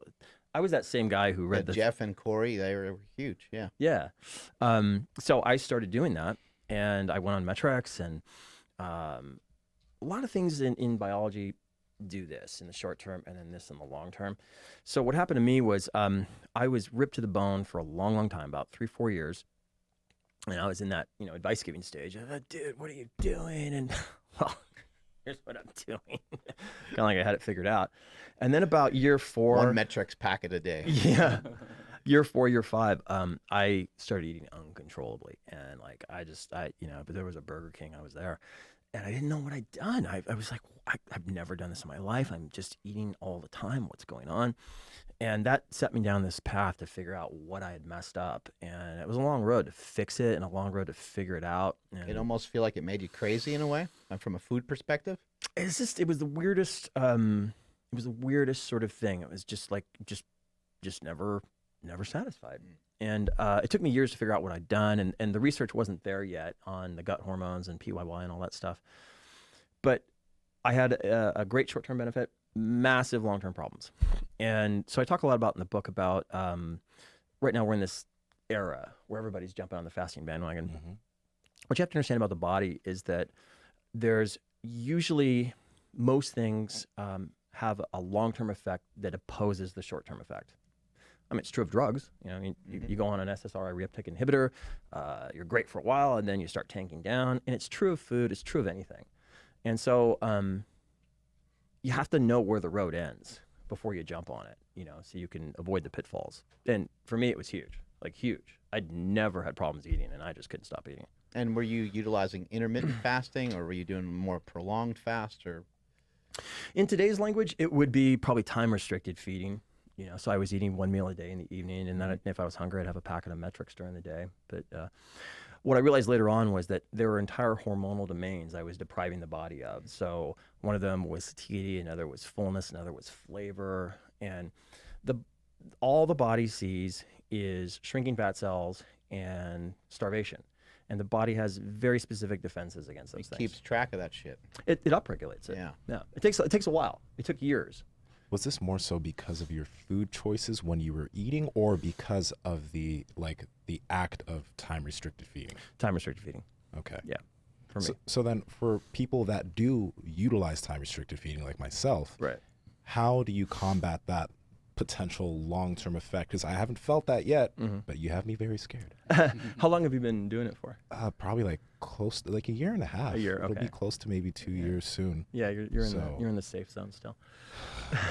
Yeah. So I'm just like, yeah, what like, and also when this happened to you, was it a fairly sudden thing? Was it gradually you just started going to Burger King and then going to Burger King even more? It was gradual. What I started seeing was the things that had worked so well stopped working as well. They just weren't working as well. And then the other side of that was I was just eating more. And I was like, what is this, man? And it was a weird thing. I started doing it in about 1992, and it was really about 1997 that it started kicking in. And it took years for me to fix. It really did. How do we avoid that? Just maybe be a little bit cautious and understand that, like, if we are going to utilize some intermittent fasting, that it would maybe be a great idea to take little breaks from it and things like that. Short answer, yes. Long answer, or abbreviated long answer, because I know I'm long-winded, would be if you're going to follow a strategy that is not based on what's true about your body, you're not going to be happy when you get to the end of the road. That's just the truth. So you have to understand how the body works, and you have to understand the effect of quote-unquote starvation on the body. The body has very specific mechanistic defenses against starvation, and I inventory them in the book, and I go through and we look at them all one by one. And so you're working against all of these things. So the short answer is you just have to essentially hack those things by mixing in counterpoints. So when you did your post competition thing, right, a lot of the things you did were actually designed to counter most of those things. So there was a gut biome intervention we did with you. There was a leptin intervention where it was specifically designed to counter the post-fat loss leptin shift. And so you have to inventory how the body works, and then you attack each point is what you do. And that's a lot of what you did. Do you still suggest fasting, or do you, I mean... Not if you're not sleeping. Okay, you mentioned it a little bit, but okay, yeah. If sleep is a problem, then that wouldn't be a good idea. Yeah, no. So the reason we fast is to get... So let's break it down. So what are you getting from fasting? You're getting autophagy, you're getting HDAC inhibition, you're getting AMPK and SIRT1 activation. HDAC is what, by the way? Histone deacetylase. Okay. Let's real quick, histone deacetylase. So you have the body runs on data, runs on information and instructions, and the body has a couple different ways it gets data, it reads data, and a couple different points that data is moved around. MicroRNAs are one, DNA methylation is another. Histone deacetylase inhibition is the other. It's probably the most important, and really what it is in the science, they use these giant words to confuse people. It means on. That's what it means. That's what it means. It just means on. Like, oh, we can read it. It's on. Okay, great. So while you're fasting, DNA becomes readable. Okay, it's a bigger topic, but it becomes readable. So these are things you get from fasting. You get NAD repletion. All those things are present during sleep, but they're stronger during sleep because we are diurnal creatures, and those things have a natural home in what's called the genetic rush hour. Okay, the genetic rush hour is in the deep stretch of the night, roughly around 4 a.m., and that's when all of the most important genes in the body are activating for keeping your body young. So sleep is intermittent fasting. It's just in the perfect timing. So right about that stretch of the night, all those things should be going off. With age, they start to decline for a number of reasons, which we can talk about. But if you're not sleeping, you have to fix sleep first before you fast, because fasting can disrupt REM sleep. Mm-hmm. So REM sleep disruption, there's not agreement on this in the science, but there's good reason to believe that it's very important. So if you're not dreaming, it's a big deal. Now, you did mention older individuals, and a lot of older people, I mean, they all report, I can't sleep as much or as long as when I was younger, and my sleep is more disruptive. So, I mean, a lot of people find it difficult to fix that. How do you go about that? So there's several steps. Order of operations to fix that is, part of the reason is due to a decline in NAD. So for the audience, there's a lot of talk about NAD lately, and just for the sake of going over it, NAD is what motor oil is to your car. It's not a fuel, but the engine won't go without it. Okay, it's what powers the reactions. So it's an enzyme, and it's made from niacin, and you need it. So as we get older, a couple things are happening. Basically, the body's treating aging like it's an injury. So all the things that happen in an injury are kicking up. Mm-hmm. They're going like this. And those things are cannibalizing NAD. Okay, so specifically immune cell populations and all this. So what you see is, as you get older, you're not sleeping as well, you tend to be more inflamed, and then you get this sort of cyclical thing that's happening where the less you sleep, the less NAD you make, and it sort of becomes this wheel. So repleting and restoring NAD is step one. Reducing inflammation is step one, repleting NAD is step two for very good reasons. And then stepping the body through restoring the things that are lost. So specifically bifidobacteria, vitamin D, all these sort of dials that just go down. And they're very simple, big things, which is why I said the macro things are bigger than the individual things. Okay. And I'm throwing a ton of stuff out there, sorry, but this is great. We can dig into it. Yeah, so then how do we control inflammation then? How do we get that down? Because you've mentioned it twice now being really, really important with sleep. It's probably the most important thing. Mm-hmm. Yeah, so spinning down inflammation is a skill. In fact, I just came out with a course on it called How to Age Better. So let me kind of walk you through the big steps of it. First thing is, do not supplement with NAD until you get inflammation spun down. The reason is that there are very specific immune cells that use NAD for fuel, and they're all inflammatory related. So a lot of the newer research is suggesting a very specific order of operations to follow before supplementing with NAD. And the very first step is you got to get inflammation down, because otherwise what's happening is taking NAD can actually fuel inflammation, because it's in fueling the immune cells that need NAD to proliferate. Okay, so let's sort of step through getting inflammation down. Step one is your dietary factors are probably your strongest controls to help get that down. So an easy basic pattern is to combine spinning up bifidobacteria in the body. So the way you would do that, I call it the 2-day core pattern, is on the day one, you're sequencing very specific foods in the right order. So generally your dark fruits in the morning, and then more resistant starches in the afternoon. And what you're doing is you're spinning up bifidobacteria during that day. And what we're doing is we are amplifying fasting signals without fasting by getting the body to make the bacteria that make butyrate while you sleep during the genetic rush hour to amplify all those signals. So those signals are inherently anti-inflammatory. At bedtime, there's a number of steps to ensure you sleep really well. A really great tool is called oleamide. Oleamide works on the CB1, endocannabinoid 1 receptor, and that in combination with melatonin and a couple other little hacks can help you get to sleep. But spinning inflammation down through the production of key bacteria leading into a fast amplifies all the signals of fasting without actually having to fast. And then a pattern of fasting sort of in an amplified state. So one of the ways you can do that is as you begin to fast on the second day, there are lots of different tool sets you can use to help spin down inflammation. One of the easiest and best is molecular hydrogen. And there's a number of reasons why that's true. But you guys have looked at that before? No, I'm thinking, where do we get that? The same place we get a flux capacitor? You guys, stop me if I'm running this too fast. I'm taking notes, and I'm like, I'm gonna have to Google that later. I remember when you were talking to me about fasting, you had like foods, and I was like, isn't fasting just like not eating food? Yeah. Right, But you had things that are still mimicking fasting in the body and still getting the benefits of fasting. Yeah. One of my first project with Quest was creating foods that mimic fasting. This was before there was a fasting mimicking diet. It was looking at how can we get the benefits of fasting without the downside, without the sleep disruption, without all those things. So when we look at fasting and we look at what the body needs during fasting, there's a very key idea that pops up. It's called pexophagy. So pexophagy is autophagy of the peroxisomes. Okay, peroxisomes are these little tiny organelles within cells that primarily process long-chain fats. And this gets into sort of a modified view of what drives aging.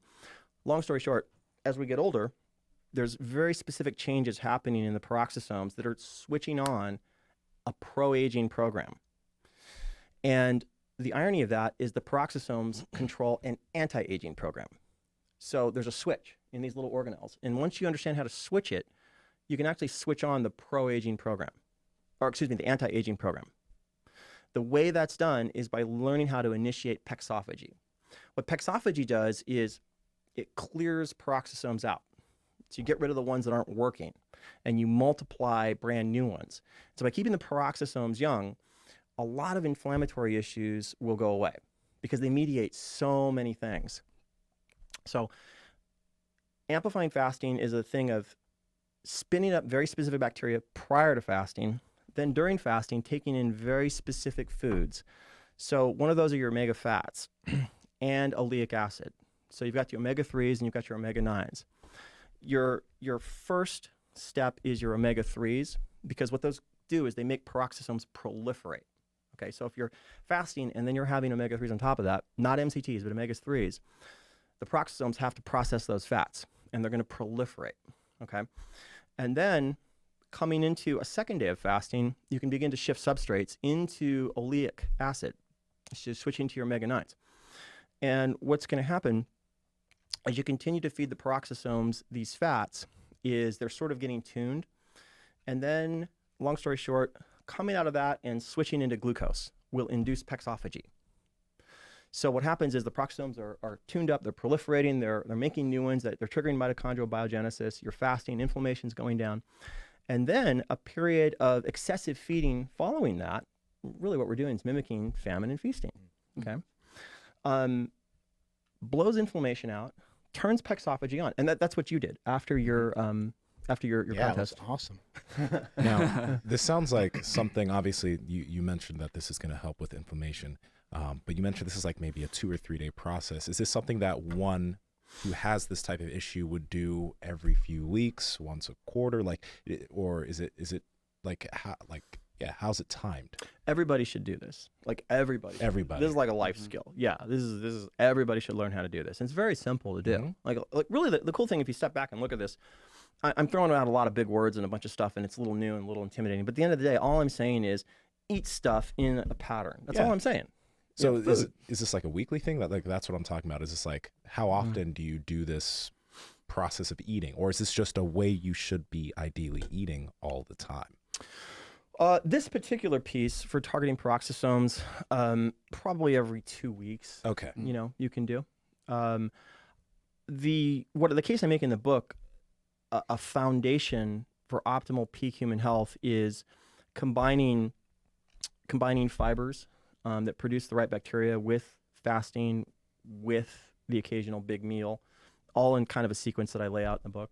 Okay. We had Dr. Tony Huge on the podcast before, and he talked about SARMs. Okay. And he was talking about the things that SARMs can kind of turn on or stimulate. And he was, even though he is like the guy that brought SARMs to the forefront, or one of the guys that brought SARMs to the forefront, he just said, look, it's not a good idea to keep these things stimulated all the time. It's good to move in and out of it. And it sounds like you're saying the same thing, but just with food. Yeah. Move in and out of different things. There's different reasons to do different things at different times. And while there is a great benefit to fasting, maybe we don't want to take it too far. While there's great benefits to this and that, we got to also realize there's kind of a yin and a yang to each thing that we do, right? I would agree with that. Yeah. There's I tried to do a master thesis in the book of giving people a foundation that is the single best foundation for health by balancing out a lot of different things. But then the thing that makes it unique is the sequencing and the timing and the matching to not just diurnal rhythm, but circaseptan rhythm, which is 7-day rhythm, and then even seasons. And so once you get that and it sort of sinks in, you've got this thing you do, but it's built with the idea that offsetting getting off the reservation is just built into it. And I give these examples in the book of like, okay, here's kind of like a perfect way of doing it. You did it, but then here's dinner with pizza and ice cream, and the offset piece is just built into the next day, so don't even worry about it.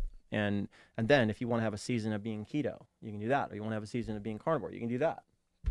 Yeah, I remember when you were here last time, you told us how we could eat ice cream and how we could eat pizza and kind of offset it. I remember when you and I were doing some stuff together, you were saying that you like to kind of like work in threes. So you have like the meal that you just had, but what did you eat beforehand? And then like what's that next meal going to look like? And you tend to balance things out in that way. And you were talking earlier about how balance you feel is a key component to this whole thing. And so that's what you're really trying to do. You're trying to just juggle all the hormones in the body and try to have it be the most beneficial without ending up running into a brick wall of negative aspects of even something most of us would think is smart to do, which is fasting, but you could certainly overdo some of these things, and the things that are good for us can end up kind of biting us in the ass in the long run if we're not careful.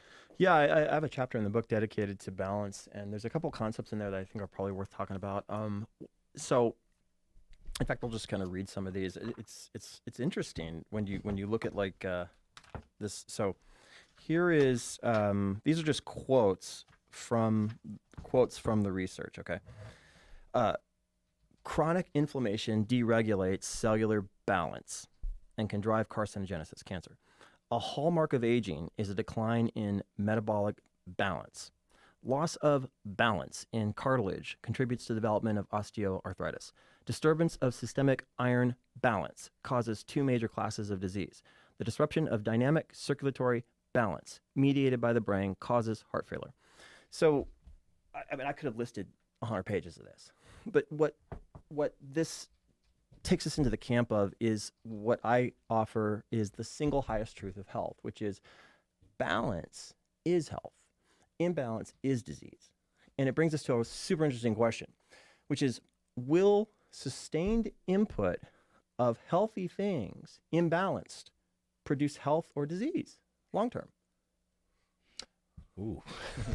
Now let's think about it. Yeah. Water's healthy. What happens if you imbalance water? You die. You die. Right. You die. Yeah. Grains are healthy. What happens if you imbalance grains? Gut injury. Yeah. Gut injury. Protein's healthy. What happens if you imbalance protein? So now, yeah. I don't know. okay, now we're getting into pissing people off territory. But let's just kind of dive in. So protein's healthy, but if you imbalance protein, what can you get? So you can get an imbalance of bile acids in the gut, which is inherently oncogenic. Brock Lesnar attributes all of his issues to imbalancing protein. Here's the big one. Fats are healthy. What happens if you imbalance fats long term? I don't know. So I make the case in the book that even fats, if you imbalance, well, first of all, there's a ton of research showing You're talking about like excessive fats, right? No, just like fats in the diet, if you imbalance fats. Yeah. So there's a whole school of thought that, or excuse me, a whole school of research that shows high-fat diets are cancer-promoting. Mm-hmm. So then what about like keto diets? What about fats from keto diets? It must always be healthy, right? Right? Is it? Not It's a good question. Yeah, It's a good question. It's worth talking about. So it turns out, I make the case in the book, there's a key compound produced by keto diets. It's what's called an oxidized phospholipid. It's called 4-hydroxynonenal, okay? And when you look at 4-hydroxynonenal, it's probably the mechanistic reason that explains much of the benefit of keto diets. And what happens is, within the mitochondria, there's a special fat called cardiolipin. When that fat gets oxidized, it produces what's called an electrophile. It's a highly reactive molecule called 4-hydroxynonenal. And when you look at 4-hydroxynonenal, it's a cancer promoter.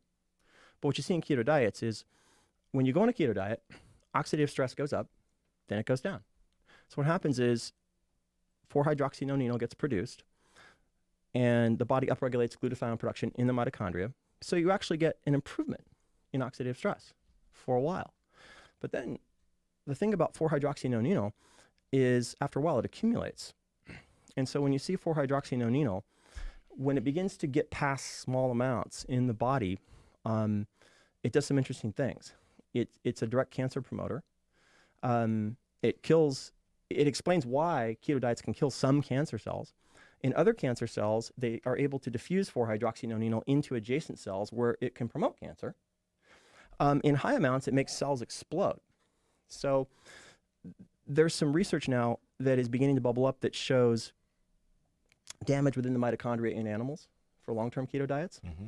So it gets to this issue of, it gets to this issue of healthy things, when imbalanced over very long periods, do they produce health or disease? The jury's probably out, but there's good reason to take a look at it. So sort of a long-winded Joel explanation. Yeah, I mean, even like lifting, we know that lifting is, has some benefits, but if that's the only form of exercise you ever do, we don't really know. We don't really know how healthy it is. Do you feel like there's enough information? Do you feel like we've been around long enough and with the correct scenarios to even know what the perfect diet is? Because, cavemen and, people from thousands of years ago, they had a diet that had less of an influence of things that would negatively impact their metabolism, but they also didn't live very long, but they died for different reasons. Now we don't have those same type of threats, but we have a lot of food options in front of us to make the correct choices. But it almost seems like up until now, we didn't even have the opportunity to really explore how long someone can live and how long someone can live a good, strong, healthy life. What are your thoughts on that? I think that,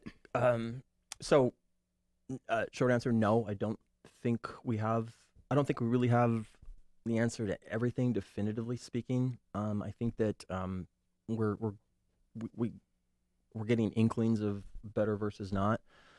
But I think, again, that issue comes back to, you have to come back to what's most true about the body. And balance is the thing that's most true. And so when you look at inputs, meaning food, you have to look at what is the imbalance that can result from sustained overdoing it from anything. And far from being restrictive, it's actually quite freeing, because if you incorporate the idea of seasons into that, it gives you a lot of leeway, and it makes a lot of sense. There are seasons when maybe tons of meat are available, and it's fine. There are maybe seasons when other things are available, like, maybe certain types of fruits are in season, things like that. And what we find is these things balance each other out. Where you can begin to get an inkling of how things work is some of the newer research looking at the effects of things that we either think are good or bad. And a good example is omega-3s. So newer research with super long-lived people shows that high serum omega-3s in the blood, actually you die faster. And the reason is because you get oxidized fats in the blood from high serum omega-3s. And again, that probably doesn't mean that omega-3s are bad. It doesn't mean they're bad. Right. It doesn't mean they're bad. But where you see that stop becoming an issue is like if you look at the Mediterranean diet, well, there's high fats in that diet. Nobody's got a cholesterol issue. Why? Because it's balanced out with phenols, and those phenols offset the oxidation of fats in the serum. So the other extreme of that is if you look at fiber and protein in the gut. We mentioned earlier when we were talking to your brother about there's an adduct produced by the fermentation of meat in the gut. So fiber ferments in the gut, meat ferments in the gut.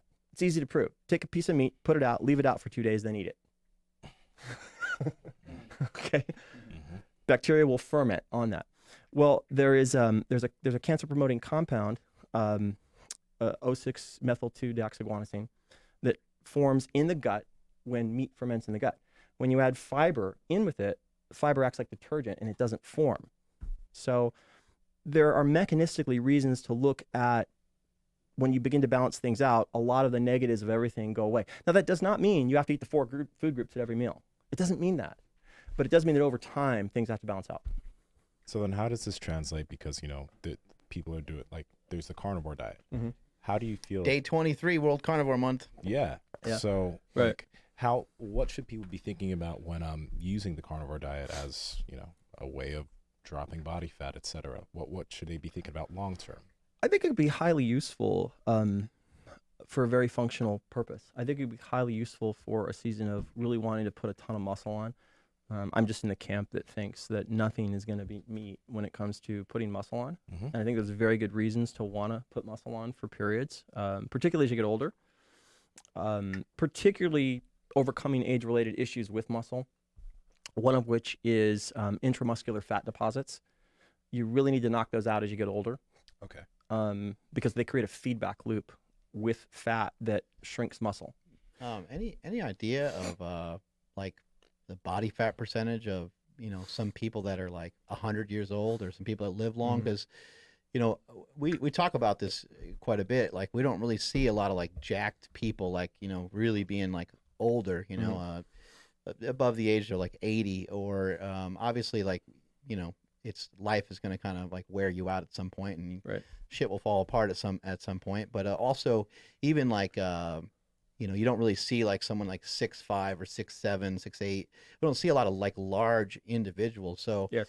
Even in the case of like getting muscle, it's probably makes sense to have like some muscle mass, but maybe that could also be maybe not something that you're seeking out all the time. There's some really interesting research on muscle mass, protein intakes, age, and inflammation. So just to kind of sum it up, we're looking at loss of muscle with age. We're also looking at age-related increase of intramuscular fat. Fat and muscle share some common signaling molecules, interleukin-1 and some other things. What happens is, as fat begins to deposit in muscle, it creates a signal feedback loop that suppresses muscle growth with age. So we have to hack that. We can hack that with feeding patterns and a lot of other things. But at the same time, what's going on is the body's reacting differently to protein intakes with age. So there's some evidence that suggests lower protein intakes in about the mid-50s is probably going to be less oncogenic in nature. You probably have a less cancer risk. But then as you get above a certain age, like you get above like late 60s, you actually need more protein intake because things flip.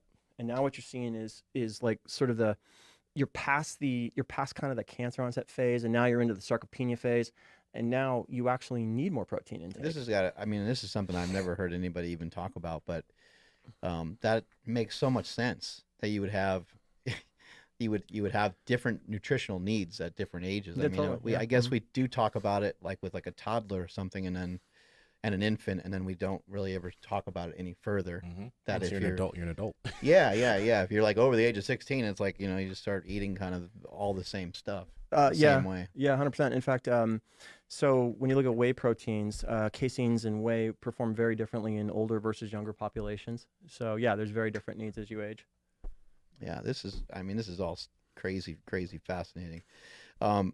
You and I talked about kratom in the past a little bit, and I was sharing with you. I was like, I'm not really sure why, but man, it's helping me a lot with my fasting. Do you have a hypothesis on that at all? Do you have what are your thoughts on why that might be happening? First of all, I wish I knew a little bit more about it. I haven't looked at it that much, but just kind of what I do know is just endocannabinoid receptors. So the endocannabinoid signaling has a lot to do with how well you deal with fasting, and I think kratom probably works down that pathway. But I would be the first person to say I'm not an expert in that area. Right. I just haven't looked at it enough to really say anything super smart. So cool. Yeah. And back to the thing about aging. So God, there's no way to make this a short answer, but you're talking to the right guy then. Okay, so like when you're looking at individuals 20s, 30s, 40s, 50s, 60s, like you mentioned, at 50 you might need to decrease protein intake, 60 you might need to increase it for different reasons. But when it comes to like other groups like carbohydrates, etc., the way like I know that, or not that I know, but a lot of people report that, I used to be able to eat so many carbs in my 20s, and in my 30s I'm getting fat, and what do people need to be thinking about as you're getting older in terms of these different groups? Number one thing is rate of aging and carbohydrates or insulin production. So number one thing, there's a school of thought that the number one thing driving your rate of aging is insulin production after age 45. So that like above any other factor, you can make a very good argument that how much insulin you make past 45 is going to kind of like, veer the course of what's left. So that's a big deal to think about, and the types of carbohydrates that you're eating and all those things. The other side of that is that you also have to think about maintaining the bifidobacteria in the gut, and your best way to do that is through very specific types of fiber and carbs that are, for the most part, insulin sensitizers. They actually make insulin work better long term. And so all that comes down to kind of a master thesis of when to do what. And that really is the key to everything. It's the question everybody has is what, when, and how, So getting out of the, good, bad, is fiber good, is meat bad, plants good, getting out of that. It's just everything has a what, when, and a how. So your big one though, nutrient-wise, would be that. The next thing is looking at kind of fat intake and when you're doing that and what kinds of fats specific to the functions I talked about. Like, so pexophagy is a really big one. Most of the emphasis on anti-aging in the fitness community has been on mitochondria function. I'm of the opinion that needs a rethink just because we don't really 100% understand how the mitochondria work, and targeting the mitochondria, the antioxidants, may not be a great idea long term. But something that is probably a little easier to control is pexophagy and proliferation of peroxisomes. And that can be controlled through types of fats and fasting. And so that's a big component in things. Is it a little bit hard for you to get your message out? Because, you got guys like Mark Sisson and Dave Asprey, Rob Wolf. You have people that these are all brilliant people, and they're all sharing, those guys have some things in common, but there's a lot of people in the nutrition space. They have like a cold hard stance. Like, this is what we're doing. Right. And I wrote a book called The War on Carbs, and maybe it's easier to get behind. Right. Like, all right, I'm just not going to eat any carbs. Like, it's such a simple concept. Mm-hmm. Do you think sometimes you have a hard time maybe getting your message out or having your message be clear with sharing this idea of like balance? I don't know yet. That's why I wrote a book. I wrote this. I've always been really concerned with truth, and I have a lot of people going like, "Who the hell do you think you are, dude? You think you're some expert or something?" And sounds like you're halfway there, at least, to being an expert. But I kind of have to explain this from the preface of like, I have literally just been that dude at the front of the line, the consumer, like going, like, oh, I could put half an inch on in a day if I work out 12 hours of curls. I'll do it, And I was that dude. Okay, I've done an inch on the arms in one day. I've done the program. I did it too. Did it work for you? It didn't work for me. I got sore as hell. No, it gave me like rhabdo. It just made my arms. It made my arms swollen. But they were like effed up. So this is what I'm talking about. That's been my whole life, where I got some advice from someone, and I did it. Like, I did that exactly. And then I was Explain to these guys a little bit about this program. Do you remember? Do you remember much about it? Everything. Yeah, okay. So late 80s, early 90s is this kind of. We got to put this program out there again. Oh shit, this is real. I This thought this is was real. like a joke. Inch on the arms in one day. Yeah, no, this is real. So late 80s, early 90s is this kind of like weird time for what we call fitness, and like there's just a lot of BS out there. So there's this stuff called hot stuff. There's just all this hot stuff. I think ended up having like Dianabol in it. I think. yeah. So that stuff really ended up working pretty good. Yeah, it did work good. People got all puffy and jacked and like, man, this shit's crazy. Yeah, there was a lot of that going on. So there was a magazine article that came out, I think it was 89, and it talked about a ½ inch on your arms in one day. So I grabbed like 4 pounds of bananas and I parked at the gym like at 8 a.m. Same thing. And then left at like 8 o'clock that night. And it took like a year to get my arms back to normal after that. I mean, yeah. Yeah, it totally screwed you up. So you'd work biceps and triceps, right? Like periodically, like the whole day. Yeah. And I brought a bunch of food to the gym too. I had like bananas and I had hard-boiled eggs and like it was like you'd camp out at the gym, you know, and it was like a 12-hour thing. I mean, yeah, it was absolute insanity. Do you know who else did this one? Ron. I was gonna say that. Oh my god. I'm sure we all happen to do it on the same day, probably. You know. Yeah, the same month. Yeah. So we got to relive that. We got to go down to Ron's gym and that would be fun. All train together and put an inch on the arms in one day. I wouldn't last more than 10 minutes, but so my whole life has been listening to stuff like that, and then years of problems from listening to something, you know, where someone else made their money and I was just jacked up. So that got me to this place of like, what's really true versus what's not. And so that was a big impetus with this. But the other thing too was today, what we think of as this whole thing, it's in a place very similar to 1992 martial arts. So you have these different schools, like, no, dude, karate's the best. No, dude, kung fu shreds. No, dude, like boxing will kick your ass any day of the week. No, dude, Aikido crushes it. Okay? That's where we're at today. And it's like Hulk Hogan would beat the shit out of all those people. Are you kidding me? Exactly. So, and what was really true then is they all had one thing in common. None of them were dealing with reality. Not one. And then along comes mixed martial arts and redefines the map. And sometimes what happens in an endeavor is you get so far away from what's really true that there's this loud snap back to truth. And what I just saw was that as a whole, the industry has gotten so far from what is actually true. That was the big impetus with this. And it's like you can go down category by category, man. Like I have 4 chapters in here dedicated to body fat because the truth of body fat has never been laid out. Never. Like okay, so you reduced fat cells. So here's what happened. The extracellular matrix is going to upregulate collagen 2 plus collagen 6. It's also going to upregulate matrix melanoprotease 11 and fatty acid binding protein 4. Those are going to reprogram fat cells. And what's going to happen is you're going to get all the shearing and traction stress on. I mean, like this has never been okay. Like that's how fat cells really work. And here's the consequences of that. And also, like, what is the ideal human body fat level? So, and I'm sure there's some variations with some genetics and things like that, but that has to play into it too, right? That has to be a big factor. If you're, if you were, I don't know, let's say 18% body fat most of your life, and you're like, man, I'd love to make some changes, and now you're living in single digit body fat land, it might be very stressful on your body, right? Very much so. There's a lot of new revelations about what's always been true. For example, this is really interesting. As the body gets super lean, kind of like where you were at for your contest, new fat cells start to get formed.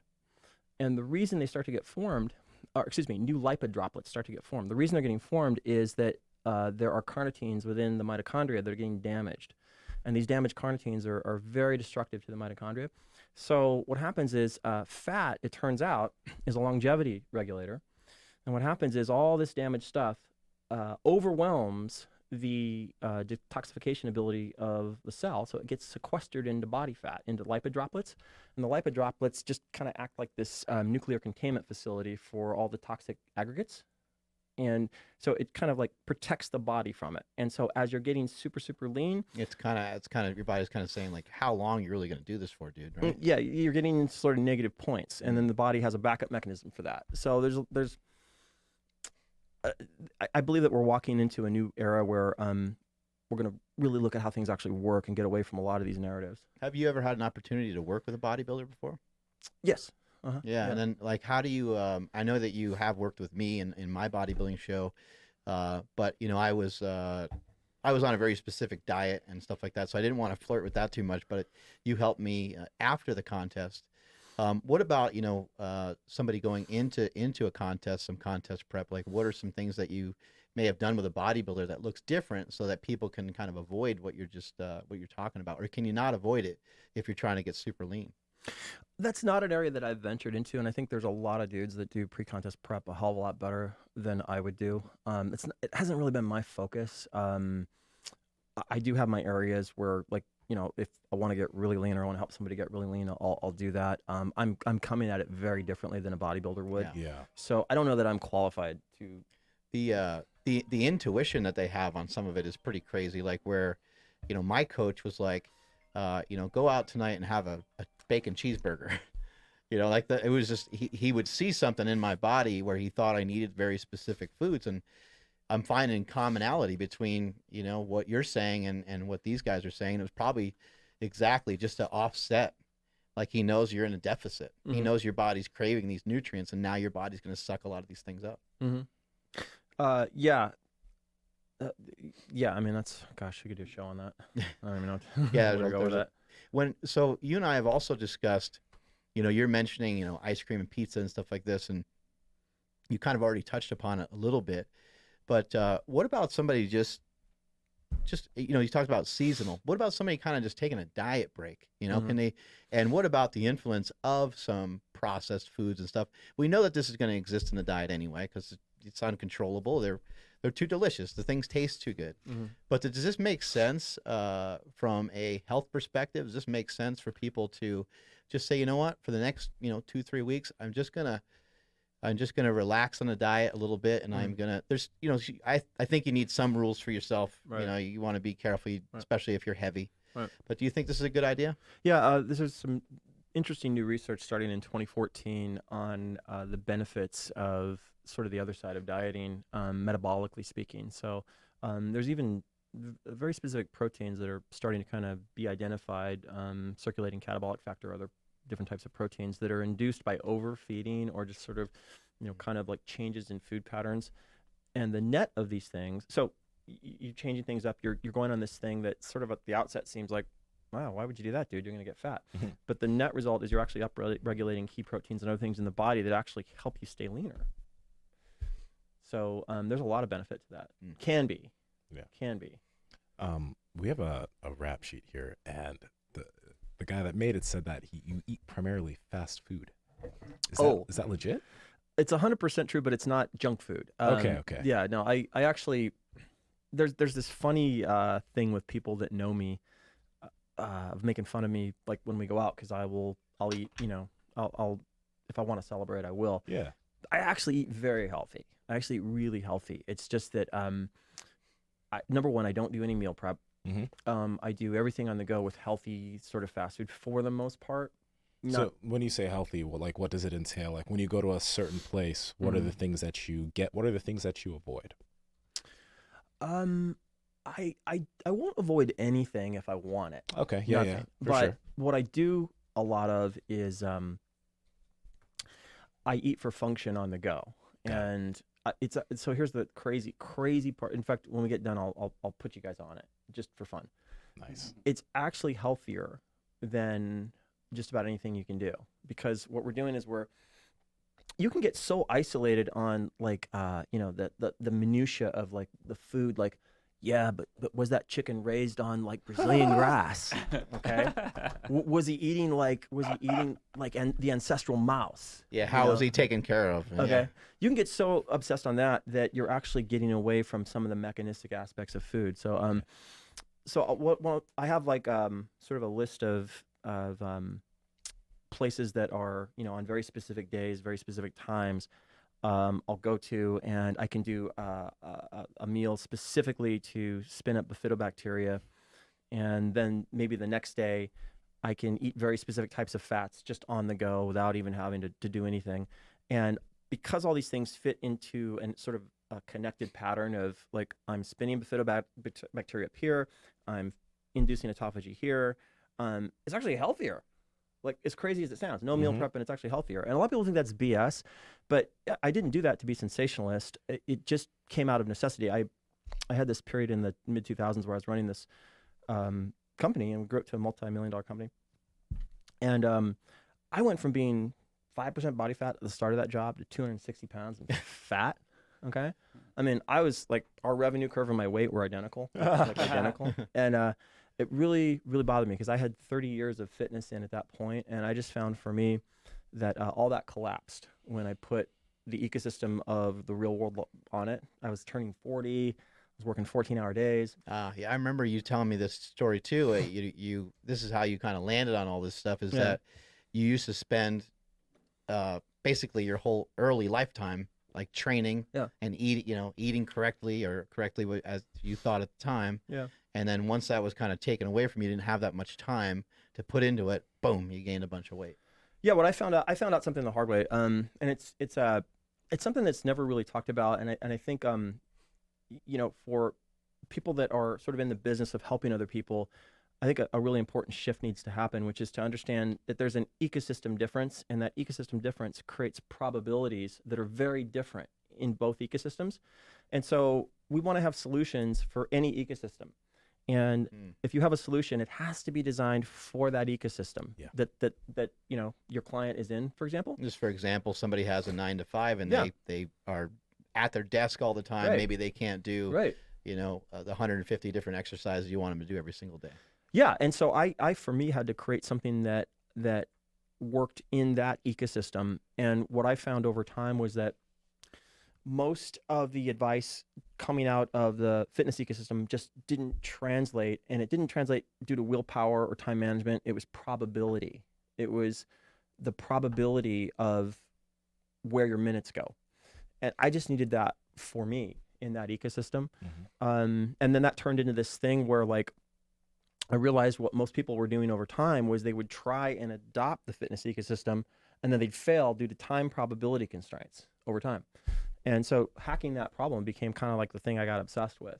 Walk us through this. You go to McDonald's in the morning. No. And then for lunch, No, I'd never do that. You go to Chipotle. And, I would never go to McDonald's. You're talking about these fast foods. So like, what does it look like? What exactly are these foods that we're talking about? Oh, so you mentioned Chipotle. I'll do that one. That's kind of like you still kind of avoid like McDonald's, Burger King, that kind of stuff. Yeah, absolutely. Yeah. Like I said, I eat healthy almost all the time. The only difference in me is like, I don't hold back from celebrating if I want to, but I just offset it after I do. And in fact, if you compare me to the average person, they're doing the same thing. They're just not offsetting it. Right. That's all. They're like convincing themselves they're strict, but then what they're doing is partying on the weekends, and then they don't know how to offset it. And there's some people that are trying to offset it, but also in a very unhealthy fashion, because they're like, all right, I'm going 45 minutes on the elliptical. I'm going hard on Monday. I'm starting back on Monday, getting everything back on track, and then they kind of continue to do that. And it's that back on track thing is what most people are stuck in. And I just think I figured out a better way, which is that if you look at how the body really works, multiple times a day, you're burning fat, storing fat, burning fat, storing fat, burning fat, storing fat. So if you could take the periods where you're burning fat and make the curve bigger, and the periods where you're storing fat and shrink it, then you are going to increase your probability of getting what you want. It's not a panacea. You're going to always have seasons where you got to kind of get back into it, put a little more time into it. It's never going to go away. But what you can get rid of is, over time, what you're seeing is this. Maybe it'd be more beneficial to not even think about being on a track. Like people say they got off track. Maybe it'd be more beneficial to just say like, I'm going to implement and employ what I can stick to for a lifetime. Plug.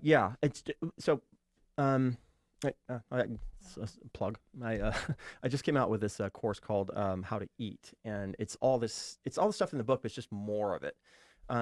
But so let's take Chipotle, for example. Your website had a lot of great stuff on it too, and you were sharing that with me when I was, it had like the meal plans and everything for you. Yeah, all that stuff. So like what I would do with Chipotle is I would do that the day before a fast. And what you want to do is you want to get black beans, double portion, no rice, put them in a separate bowl. Okay. Then in a separate bowl from the black beans, you want to put in double chicken, double scoop of hot peppers, and then a bunch of hot stuff. So like the grades of salsa, put that in there. A little bit of cheese. The cheese is going to help fat oxidation. Then what you do is you go over to the ice machine, you dump ice in the beans, okay? And then you stir it up. Ice turning it into a resistant starch. Yes, right. Yeah. Wow. Yeah. So what you're doing is you're not feeding you're feeding bifidobacteria. So you're taking the black beans and you're turning them from a substrate that feeds you to something that feeds bifidobacteria. So then you just drain out all the water, dump the beans in the other bowl. Could you picture seeing him at you doing this in Chipotle? like you're trying to get soda and he's like butting in to get his ice on the beans. No, it's a convo piece. Like I'll be in Chipotle doing this and people are just like kind of doing this like Yeah, they're like, huh? Like what is this? Yeah. And then you take some hot sauce and put that on there and wow, like you're going to feel that all afternoon. So it's a gut bomb, and everything in that burns fat and makes bifidobacteria. And so here's the thing, where people get derailed is like Chipotle got caught with like their hands in their pants, and that's not triple organic, desaturated with like moon dust and pixie. You get into that whole thing. I love that voice. I love that. Yeah, I know. So you get into that whole thing, and but what we're leaving out of the equation is, foundationally speaking, you have to come back to order of operations. And so keeping bifidobacteria spun up does all these other things, long list of things that it does.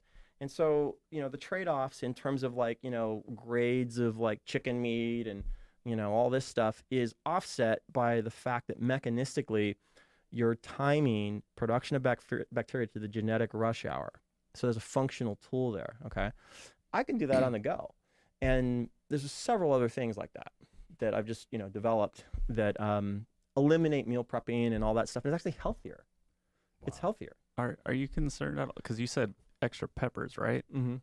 So because I looked into it too, but I guess they saute it in rice bran oil. Yeah. I don't know, is that concerning at all? So there's always pros and cons. Mm-hmm. Everything is a series of like pros and cons. There's the benefits and then there's the negatives. Like with sugar. Like sugar's not all negative, right? Right. Yeah. I mean, there's so I talk about this in the book. I call it baby talk. Okay. The baby talk is the what without the when and the how. And the analogy is words. Like if you're a baby and you go cookie, you might get a cookie. Okay. But if you want to get elected president or you want to win the heart of that special person or get a job, learning to use the right words in the right time, in the right way has a power nothing else has. Food works exactly like that. So once you get how to use the right foods in the right time, in the right way, it's a power. And it's true of anything in health, anything. So where the industry's at right now, 100% is, just to do the voice, plants are bad. Meat is good. Fiber's bad. Is there 2 marks in here? And you're in this like 1990 martial arts, good, bad sort of thing. That's not how things work. The reality is anything can be good or bad. It depends on what's the objective, and then when and how, timing and how it's used. And once you get that, it changes everything. It changes absolutely everything. So the negative is, they cook it in these types of fat, but then the other side of it is, but you're going to be spinning up you're giving key bacteria the right substrate at the right time, in the right way, when you most need it, which is at 4 a.m. when HDAC and all these other things are going off. So, where's the way off there? Mm-hmm. Do you think a lot of the science that you've learned, a lot of things you've learned over the years, do you think that it's possible that maybe some of it might be incorrect in association back to depending on like what style of diet someone's following? So let's say for example that we just say meat can be carcinogenic, right? Let's just say we say something along those lines. would that be true if somebody was to predominantly only eat meat? Like, do the rules start to change when we, don't have so many dietary options? That's a fantastically great question. So the history of science is the history of being completely wrong while we're sure we were right. The Earth's flat. Yeah, that's the history of science. In fact, it just happened with cholesterol. In the last year or two, it's like, we were wrong. It's not HD. It's not. We were wrong. So I always just try to come back to a place of empiricism is extremely important, but you have to also look at, does it make sense? Does it kind of fit a loose ancestral narrative? And then observationally, have I seen this work on a lot of people? And then even then, you need a little bit of balance in there. And so that's why I keep coming back to that idea of balance, that, in the right time, the right way, just about anything is on the table. Yeah, and I think that makes sense, and I think that's reasonable. I think, while I enjoy a keto diet and I enjoy the diet that I'm on now, a carnivore style diet, I also am a firm believer in eating the things that, the natural foods that were, put on this earth for us to eat, which I think would include vegetables. I talk about it all the time here on the show. I don't have any problem against vegetables. This is a little bit more of an experiment for this month to kind of go this deep into it. I also think that fruits can be great. I also think that potatoes and rice, and I think there's a place for a lot of these different things in my diet. I don't know when I'll go back to mixing those things in. But if somebody wanted to be on a carnivorous style diet, they wanted to follow that, what is something they should really be aware of? What's something that maybe people are just kind of diving into it because they're like, oh, Mark, you got lean, so I'm going to kind of do it with you. What's something that maybe people should know ahead of time? Is it going to be important to spin back out of this? Is it going to be important to add in fiber while you're doing the diet? What are some of your thoughts on that? Yeah, kind of high level. I think I always like to tie things to sort of a functional outcome, and I think that there can be a lot of positives to that in terms of actually bringing inflammation down. So that could be a goal I'm going after, or adding muscle. That could be a goal I'm going after. So I number one would put it to a functional outcome. So what I'm going to do is I have a period here where I'm going to leverage the power of meat to put some muscle on for a while, and it's a really useful thing. Or I need to spin inflammation down, so I'm going to combine fasting with sort of a period of having a lot of meat, and it's going to help with that. I'm going to add this little thing here, maybe these specific fibers to sort of offset maybe the potential oncogenic, aspects of meat fermenting in the gut. Generally, I'm of the opinion that in the short term, nothing's really that big a deal. Short term being even trying it for a year or two, or I think shorter period of time. I generally, for me, probably about 6 months is kind of my idea of the short term. And I think a lot of things, keto diet, carnivore, can be very beneficial in those time frames. The other thing that I would throw out with that is do not pass go until you understand how body fat really works when you reduce it, because that is the number one thing. What happens is when you're in your 20s, I have a quote in my book from Joe Rogan where he talks about a weight cut, and he said he observed that it just seems like after a while the body develops a resistance, and he hit it right in the head. So we just think that losing fat is just this thing and you can do it anytime you want, but actually when you look at what's actually really true about how fat works, over time your body builds a resistance to fat loss. And it makes sense if you think about it just from a starvation perspective. We call it fat loss, but historically it's called starvation. So the more you starve, the body gets better at holding on to fat. So I think you have to understand how body fat actually works and how to counter all the mechanistic adaptations to it. I think that's a really big thing. And my own personal experience, I've been in the weight loss universe. What I see a lot of are people who are in their 40s and 50s, and they did it all. Like they did the Body for Life, they did, Atkins, they did everything, and now they can't lose weight because of just everything that they've done up until that point has made them so resistant to that. Yeah, they have a very hard time losing weight. And in the book, I explain the mechanism behind that. So what happens is body fat is not fat. Body fat is a system. When I say system, what I mean is that you have a number of components. So you have fat cells, but then you have immune cells, a number of immune cells, a lot. Then you have stem cells. Then you have the extracellular matrix. Then you have very specific collagens. And then you have very specific proteins. And then you have microRNAs. Okay? All these things work together as a system. That system has multiple configurations. Okay? One in particular I talk about in the book is the secretory associated phenotype. This is a mode that your fat can go into where it's essentially acting like a megaphone, putting out senescent inflammatory signals across the body. Okay? So you have to understand how your fat works. And once you understand how your fat works and how that system works, now it becomes about keeping that system optimized. And you have to understand the mechanisms and the levers of your fat. So when you lose fat, you are creating an injury. We don't think of it as an injury, but to understand it at the cellular level, if your liver got kicked out of place, okay, that's an injury. Okay, in fat cells, when fat cells shrink, they're tied to the extracellular matrix. When the fat cell shrinks, it breaks away from the extracellular matrix. Okay, so what happens is mechanobiology, shearing stress happens where if that was a house and this was a brick and this was the mortar and the brick shrunk from the mortar, all the weight of the house would transfer from both to just the mortar. Okay, house might collapse. Same thing happens when you drop fat. So you create a mechanobiology effect where shearing stress transfers from the structure to a whole to just the ECM. So that's an injury. And then to fix that injury, what happens is very specific fibers grab the fat cell and pull it back in position. Well, that creates traction stress. It'd be like if I pulled my whole body from right here, or if I pulled your house from one cable.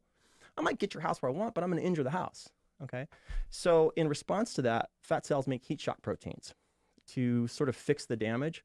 And you have all these injury-related processes that kick in. You have shifts in immune cells, shifts in collagen fibers, all these things that happen. And long-term, the emerging view is that fibrosis or stiffening of the ECM is not just an obesity problem. It may just be the way fat operates. And so we are coming into a profound shift of this whole picture and understanding that repeatedly reducing body fat may be one of the biggest drivers of the problem long-term. Wow. So people need to just, I guess to kind of sum some of that up, people just need to, if they, let's say someone weighs 300 pounds, they're listening to this right now, and they're like, fuck, man, I don't have any hope because, he's telling me not to lose weight. But you're not saying not to lose weight, but it might be really smart to try to do it in stages, right? It might be smart to, say, hey, like for this month, I'm going to focus in on dropping weight. Next month, I want to focus in a little bit more on just feeling really good. I'm not all that concerned if I lose that much weight. Was that kind of, would a concept like that be something that would make sense? I would probably add on to that and say you've got to become aware of a new way of thinking about this problem, and there are checkpoints you need along the way. So let's take some of the things that you did. One of those is a leptin checkpoint. So as fat cells shrink, serum leptin goes down, and that's setting you up to eat more long term. So as fat's coming down, we need these checkpoints that kick leptin up. Okay, so by the time you get to the bottom, instead of leptin being here, it's up here. We've created the opposite effect. Okay, so we've hacked that one aspect. Okay, the next aspect is the gut biome completely shifts when you drop fat, and in most cases, you're left with actually a weight gain sort of enterotype or gut bacteria. We've got to fix that problem. I think we did that one with you too as well.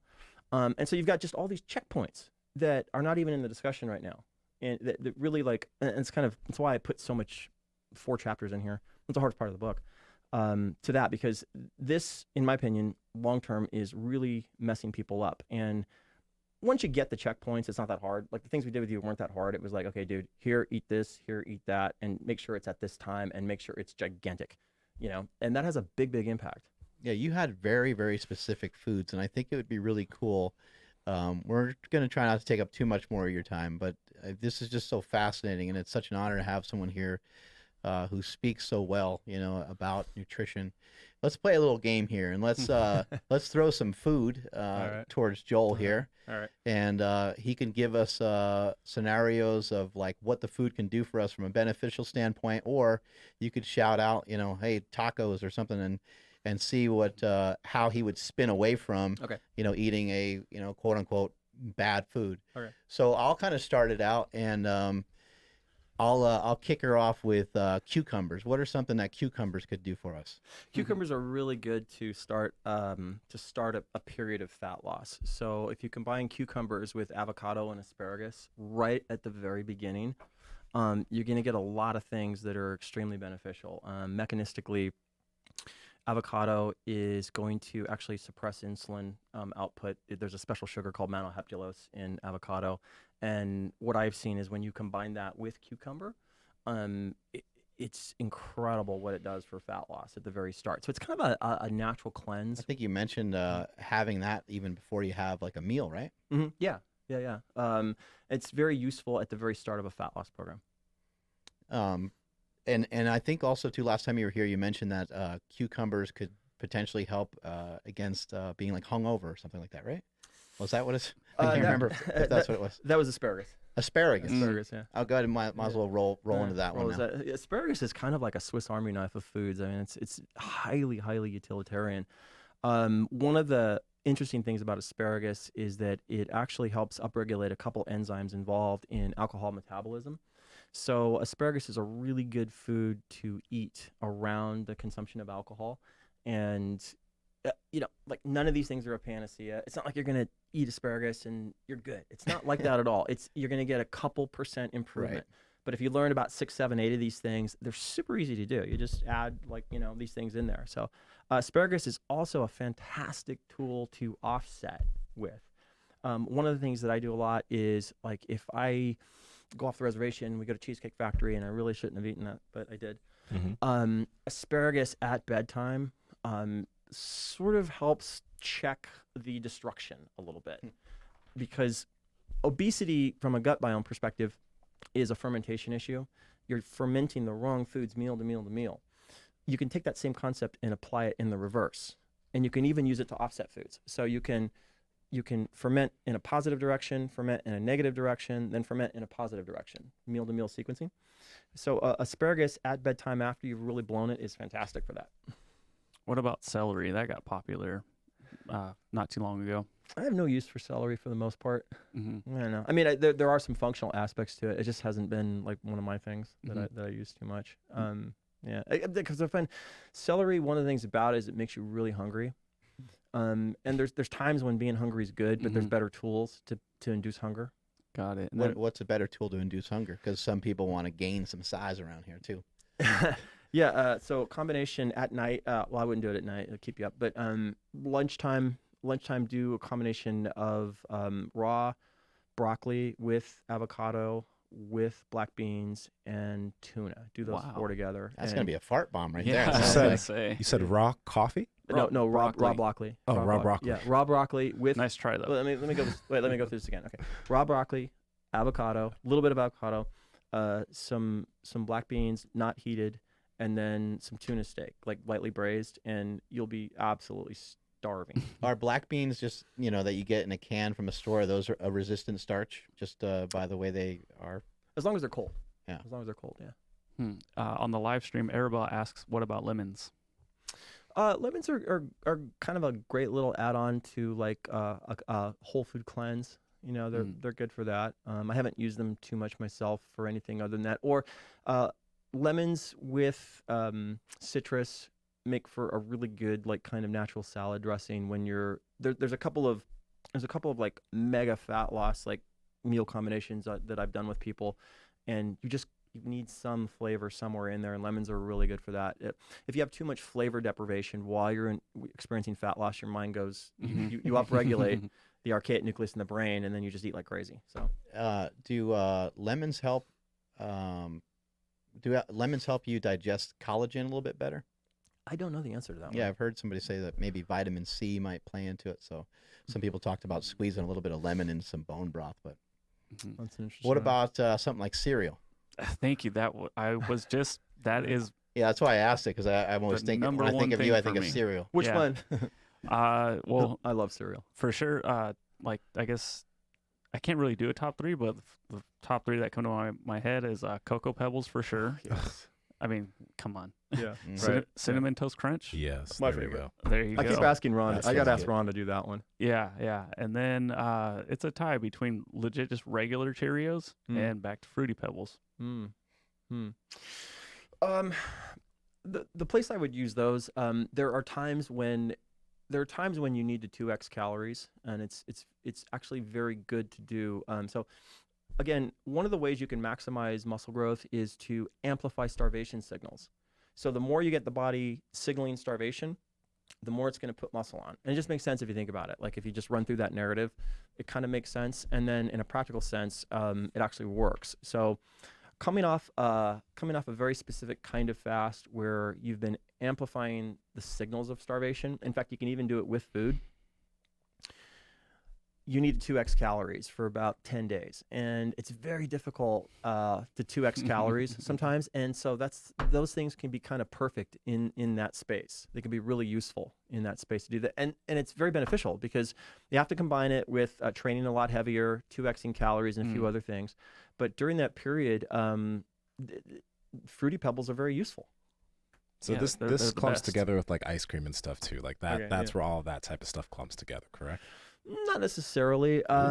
So sometimes you just go off the reservation. Yeah. Sometimes you just do, and there's just no rhyme or reason to it. And that is a section of the book I talk about the new science of meal sequencing, and it's actually a pretty fascinating topic. It's basically like once you understand how meals are working, I give a very easy way to understand it. It's if you've eaten a big meal, you're just much less likely to have dessert. And the reason is the previous meal has dictated what you're going to eat, and you're just not going to eat dessert. Versus if you ate, like cucumbers and avocado for one meal, the next meal you're much more likely to not just eat more, but eat things that have a ton of flavor. Okay, so and that's exactly how obesity works again. So another aspect to obesity is the signaling meal to meal is creating this snowball where it's making you meal to meal want more things that are worse and worse and worse. You can take that and you can make that work in reverse. Okay. And so one of the ways you do that is by understanding how meals sequence together. And it's this idea that here's your pizza and ice cream meal. Okay. And then there's a meal before that is doing a bunch of very specific things like offsetting the damage to the gut bacteria, a bunch of other things. And then the post meal is also offsetting a lot of that damage. So, and then you can go down the list. It's like, okay, well, gut bacteria, we have to fix this. Check. Insulin function, we have to fix this. Check, check, check. And so you can use meal to meal sequencing to increase insulin sensitivity, increase or decrease energy harvest from food. So decrease the calories yielded from food and all these other things that are all part of the new science of meal sequencing. Do you think that, because we've talked a little bit about this before, there's some people that they can have a little bit of these foods and have great self-control. And there's some people that if they do have a little bit of these foods, they go off the reservation, which is why they just choose to abstain. But your idea of balance is if you want it, have it, know how to deal with it. So can this kind of, I guess, help those individuals that feel that they have to abstain get control of that? Is there a way for them, or is that just a personality type of idea? I would say that it's not a perfect answer, but to give you the general parameters of it, there are mechanisms that are within your control meal to meal. Again, coming back to the gut bacteria. So if I have the pizza and ice cream meal, what that's going to do is the way obesity works is it's going to ferment bacteria in my gut that are going to make me want more pizza and ice cream. Okay. So one technique is prior to that meal, I can push the gut the opposite direction. Okay. And then after that meal, I can push the gut the opposite direction again. What that does is it's going to blunt some of that, not all of it. Again, there's no panaceas. There's 10 improvements of 5%. That's what there are. And each one of these will give you 5%. So it's going to blunt some of that. The next problem you have is the effect on insulin function and the effect of energy-dense food on the body's controls over satiety and all those types of things. Yeah. You can hack that through timing. So there's certain times where you can insert those things and the effect can be blunted. So Makes a lot of sense. And how would the timing work? Just a certain amount of time, beforehand you would eat something. Like you mentioned to me, positive effects of having, I think it was whey protein shake and some olive oil about 30 minutes before a meal. yeah, that's one way to do it. And people think this is hooey. Like when I'm talking about that, it's like, dude, you're so full of crap, But Because they haven't really heard and olive oil? That doesn't sound they just too they fancy. just haven't Yeah. they haven't really heard it before. That's Yeah. part of the reason why. yeah, I get it's some of the shade thrown last time was like yeah. But They certainly just never heard it, because really, like, people are listening to people that are, trying to get bigger for like bodybuilding or powerlifting, and you hear a little bit of talk about performance, but you don't really hear about functional food, not for function of like, how your body like lifts in the gym and stuff like that, which I know that this would still have a huge benefit on that. But this is to improve the function of the way that you're digesting and the way that you're consuming and the way that you're absorbing the very food that you're eating. Yeah. And we've never had anybody else on this podcast before talk about any of this before. So this is very new to a lot of people. That's why a lot of people might be like, oh my God, this is such bullshit. Yeah. I hope they're not believing this guy. yeah. I hope Smelly doesn't eat a garbanzo bean. Yeah, no, I get it. So the answer to your question is circumception rhythm for that piece of it. So if you look at Mondays. Sorry. What? A garbanzo bean. Oh, yeah. He told me garbanzo beans. I think. I can't remember. Yeah, no, yeah. They're very functional. So one of the things you can do with garbanzo. Let's go. Let's go. Okay. Garbanzo beans are actually they're a super fantastic tool. Number one, if you're a vegan, they're like your go-to for protein source. I mean, like a lot of people don't know this, but like 45 grams of protein in a cup of garbanzo beans. I mean, they're shit. Yeah, there's a ton of protein in garbanzos. Yeah. But the next thing is they have very unique oligosaccharides in them, and they sensitize insulin.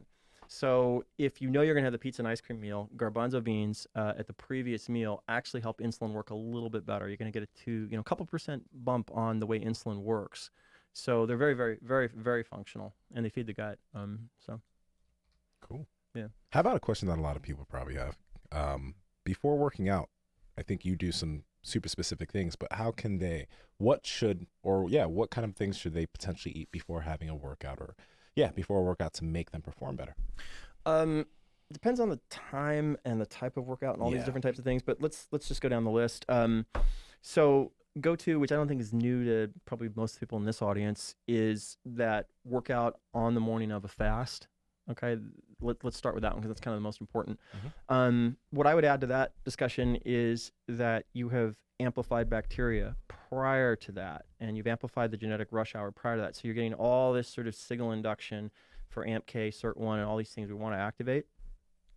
Then coming into that workout, a few things just really stand out above others, which are if you want to train fasted, then coming into that, small molecules can be fantastic. So berberine, for example, coming into that, and very specific types of fats can change things quite a bit. So what would berberine do? Berberine is going to help activate the AMP-K pathway.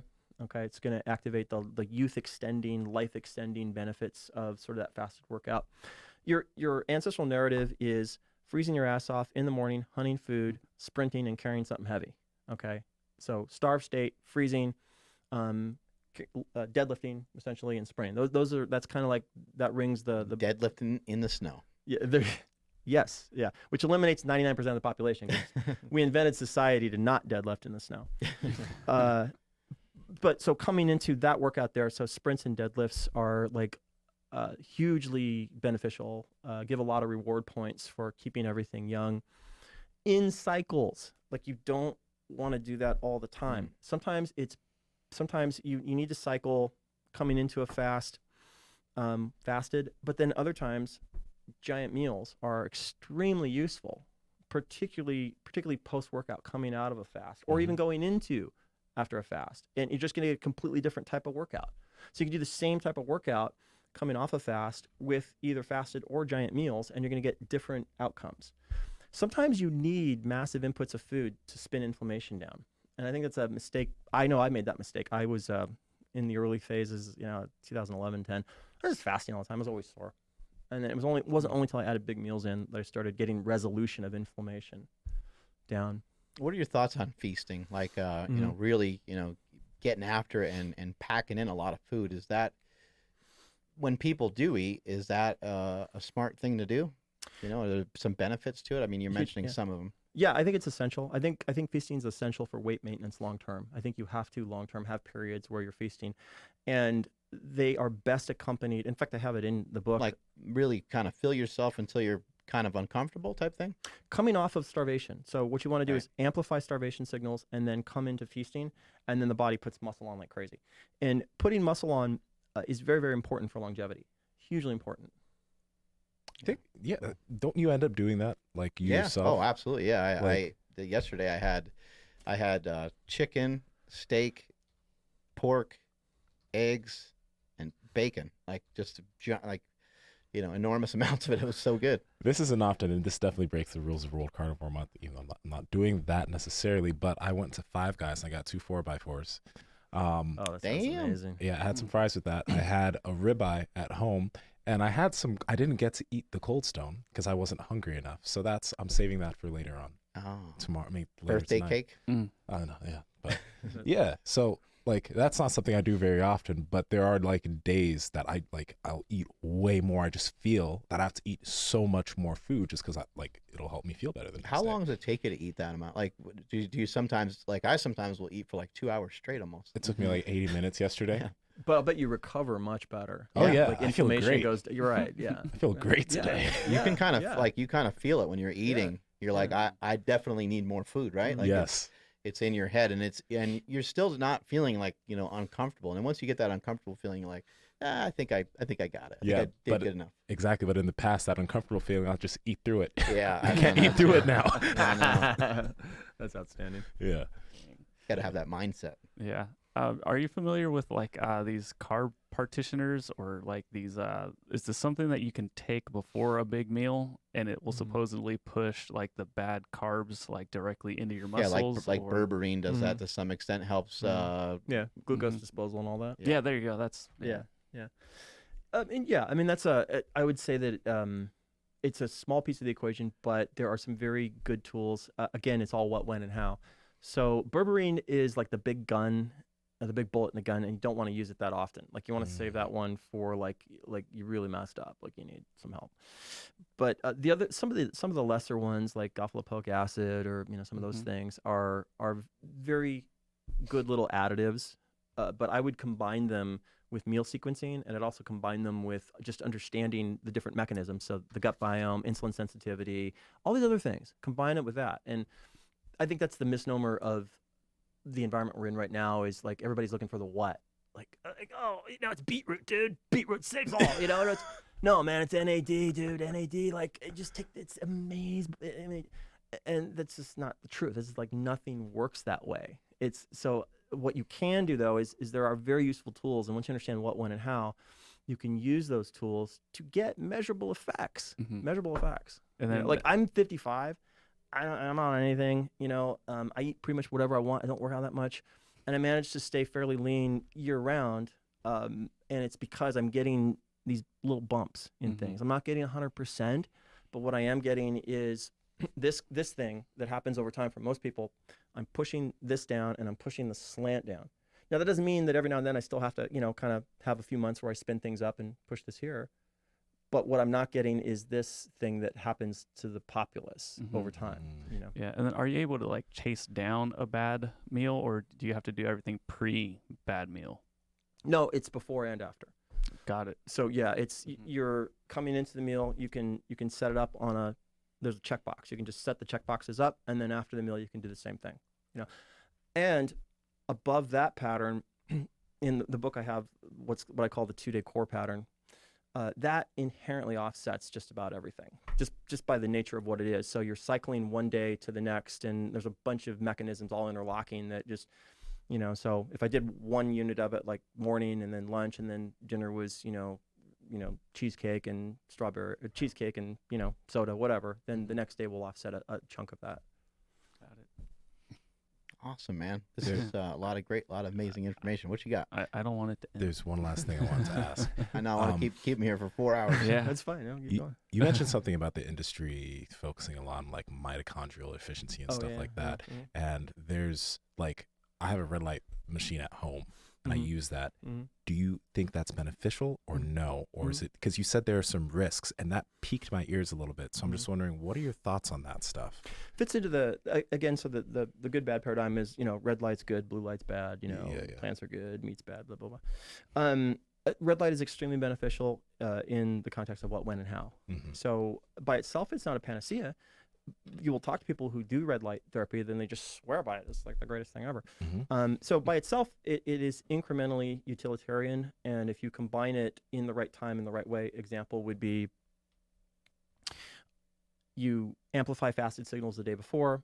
You're taking some small molecule activators at night to amplify signal pathways for AMP-K, all that stuff. And then you're coming into your fast the next day. Red light on top of that, now you're really talking. I mean, that's fantastic. So yeah, it can be very, very, very useful, I think. What would it do? What would it do exactly to amplify? Does it just amplify everything that you've been doing, or what is it exactly? So it's just another way. You're coming at inflammation from another angle. Got it. Okay. And so everything else you're doing is helping inflammation, and then you're adding sort of another layer to help it out. And I believe that twice a year everybody should do what I call the inflammation spin down.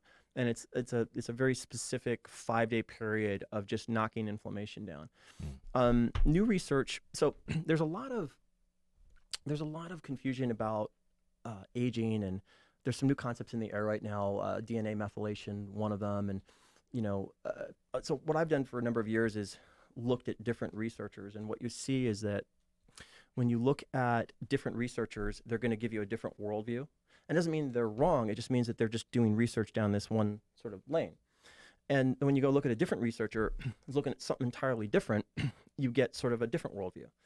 And it doesn't make either one of these guys wrong, but what it does is give us to this place of like, we don't know. Like, we don't have all the answers yet. Okay. So we're just looking kind of for, the scatter graph of like, where's the center we can all aim for.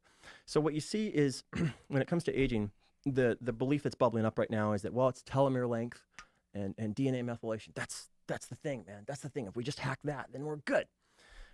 Well, counter to that, there's research now with centenarians, so people who are over 100 years old, and it shows that telomere length is not the driver. It's not the primary driver. Inflammatory markers are more the driver past a certain age.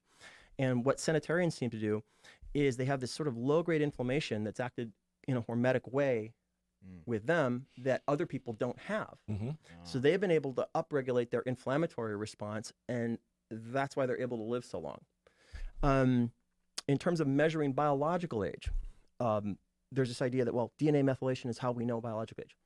Well, now there's other ways. There's serum glycans, which are blood sugar proteins. There's new tests that probably are more accurate. And there's even more recent tests now looking at different types of blood proteins in the serum that show distinct phases of aging. So 34, 60, and 78 are the three major waves of aging. And we can measure those by blood proteins not related to DNA methylation. So all that says that inflammation really is kind of your meta driver of a lot of things. And immunity is kind of this crux variable in the equation. We don't have all the mechanisms figured out. Like, we don't even understand very key aspects of the mitochondria, like hypoxia-inducible factor. We don't really understand all that. But we can kind of start to gather around some generalities and do some things that kind of make sense around that. And spinning down inflammation seems to make a lot of sense. It makes a lot of sense. So yeah, I remember you talking about having like, specific days in your diet or specific meal plan in your diet for kind of like anti-cancer. Right. And is that what you're kind of talking about when you're talking about inflammation? Is that would be probably anti-cancer, right? Yeah, they're two sides of the same coin. So I've never heard anybody talk about their diet in those terms, too. Yeah, no, it's you can do very, very well. It's my opinion. I think that very powerful things are possible through dietary modulation to reduce risk of cancer onset, and a lot of those mechanisms target inflammatory things. And And at the end of the day, it's just a to-do list. That's all it is. And it's just different lists. That's all. Do you believe that all diseases are metabolic and can be fixed maybe through nutrition or even avoided altogether? No, no. There are clearly a range of issues that drive disease. Some of them are metabolic, maybe more than we might even think. But then there are other things related to. Some things are just purely hereditary. Other things are environmental. So it's a mix. Where does cancer fall into that? Cancer is, boy, that's a fascinating topic. Cancer, first of all, cancer is a disease of growth. Okay, that's what cancer is. Without growth, there's no cancer. Okay, in other words, if cells cannot divide, then there's no cancer. Okay, when you look at growth and what drives growth, metabolic factors are probably much bigger than has been taken into account, simply because of the signal pathways that drive cancer. So there's a very few specific signal pathways involved in driving growth, and those have very specific things like food. Food is very important in driving cancer. But then there are very specific junctures and things that happen. One of those is called the epithelial mesenchymal transition, and it's where cells in the endothelium in the blood sort of detach, and kind of float around and become oncogenic. Okay, so arresting cell cycle growth has a lot to do with cancer onset or preventing cancer onset, and a lot of that is metabolic. It can be controlled through controlling signal pathways by controlling food. So not 100%. Some things to do with cancer are driven by very specific proteins in signal pathway cascades that turn on, and then one gets locked in an on position, doesn't go back off. So, but I personally think that cancer is one of those areas that the metabolic component and the inflammatory component related to redox or oxidation probably is a much bigger thing than generally we give it credit for. Did you work with Ron on the keto pet sanctuary at all? No, not at all. No. Yeah, I know he had that with the dogs on the keto diet. Yeah, I mean, he's done some amazing things. Yeah. I mean, really amazing things. We were having lunch a couple months back and started talking about that, and he was telling me like the cancer incident rate with dogs now is I don't remember the exact number. I don't want to misquote him, but it's through the roof, astronomical, and it's related to food. Yeah, blew me away. Cool. I mean, hopefully they can find more research because I know that plagues millions of people. What about something like autism? It's something we hear quite a bit about, and Sure. it seems like there's more and more kids that are autistic. I'm not sure if it's they have more ways of diagnosing it, or I don't really know what's going on. But will a food intervention assist these kids from maybe perhaps no longer being autistic, or will it just assist them maybe in some other ways? Like, how powerful would it be? I think it could be extremely powerful. There's clearly a gut bacteria component related to autism, and the presence of certain species seems to really play a part in autism. So I think that food and very specific patterns of food and substrate targeted to grow species in the gut, I think it could be very, very powerful for that. Does it at all have or does what the mother eats during pregnancy have any effect on the onset of autism? Actually, yeah, there's some really good research on that. So there are, and I can't remember the name of this, and I actually have this in my cupboard. It's darn it, this is one area I'm drawing a blank. But yes, so the administration of certain prebiotic elements during pregnancy potentially, or even just shortly after birth, potentially has the ability to definitely dramatically impact onset. And I'm blanking on the exact substance in the study, but I actually went and bought this stuff as a result of it. So yeah, I think definitely. Got it. That gets into what's called transgenerational epigenetics. Mm-hmm. I did a podcast on this a couple of years ago. There's a worldview that you can explain the entire obesity epidemic purely by soma to germline, by what mother eats passed on to children, and metabolically programming the egg and sperm for food preferences. And it takes 4 to 5 generations to fix. Wow. Whoa. Yeah. So if you look at like what somebody's doing to themselves right now during pregnancy, can negatively impact. Well, I guess that totally makes sense, but to put in perspective like this, you could be negatively impacting or positively impacting 5 generations down the road. 100%. Yeah. Holy shit. I better watch what I do. Yeah. No. It's very real. Oh my gosh. It's a burgeoning field, but so what is new Jesus information Christ. is That's wild.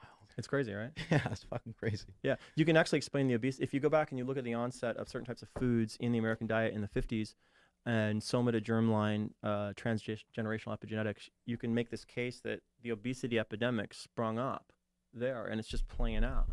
Right. Yeah, it's interesting. Speechless. This is a great episode. One of the best. Damn. Can I go real quick back to sleep? Yeah, for sure. Have you ever messed with the chili pad? I've not. No. No, it's just a pad to keep you cool at night, to keep your body temperature down. Yeah, I've heard about that. Okay. Yeah. So I was just curious about that one. Are there any special little like tools that you use other than like potentially not that, but are there any other tools you use for sleep outside of your nutrition and everything? You mean like things to buy, appliances? potential appliances. I want to build a Faraday cage. That's like on my list to do. A Faraday cage? Yeah. What is that? So it's just you can get sheets now that are lined with copper, and then you can completely block all EM while you're sleeping. And I've talked to people that have done this. You can block out what? All electromagnetic spectrum while you're got sleeping. Yeah, and people that I've talked to that have done this swear by it. Huh. Yeah. So Is Ben Greenfield doing this yet? Yeah. probably right. With his tin hat? Just man. blocking all the Wi-Fi signals and stuff. Dang. Yeah, I definitely want to play with that. I want to try it. Got for it. sure. Yeah. Cool. So you had Mark on a certain protocol when he lost a ton of fat and then he came out of it.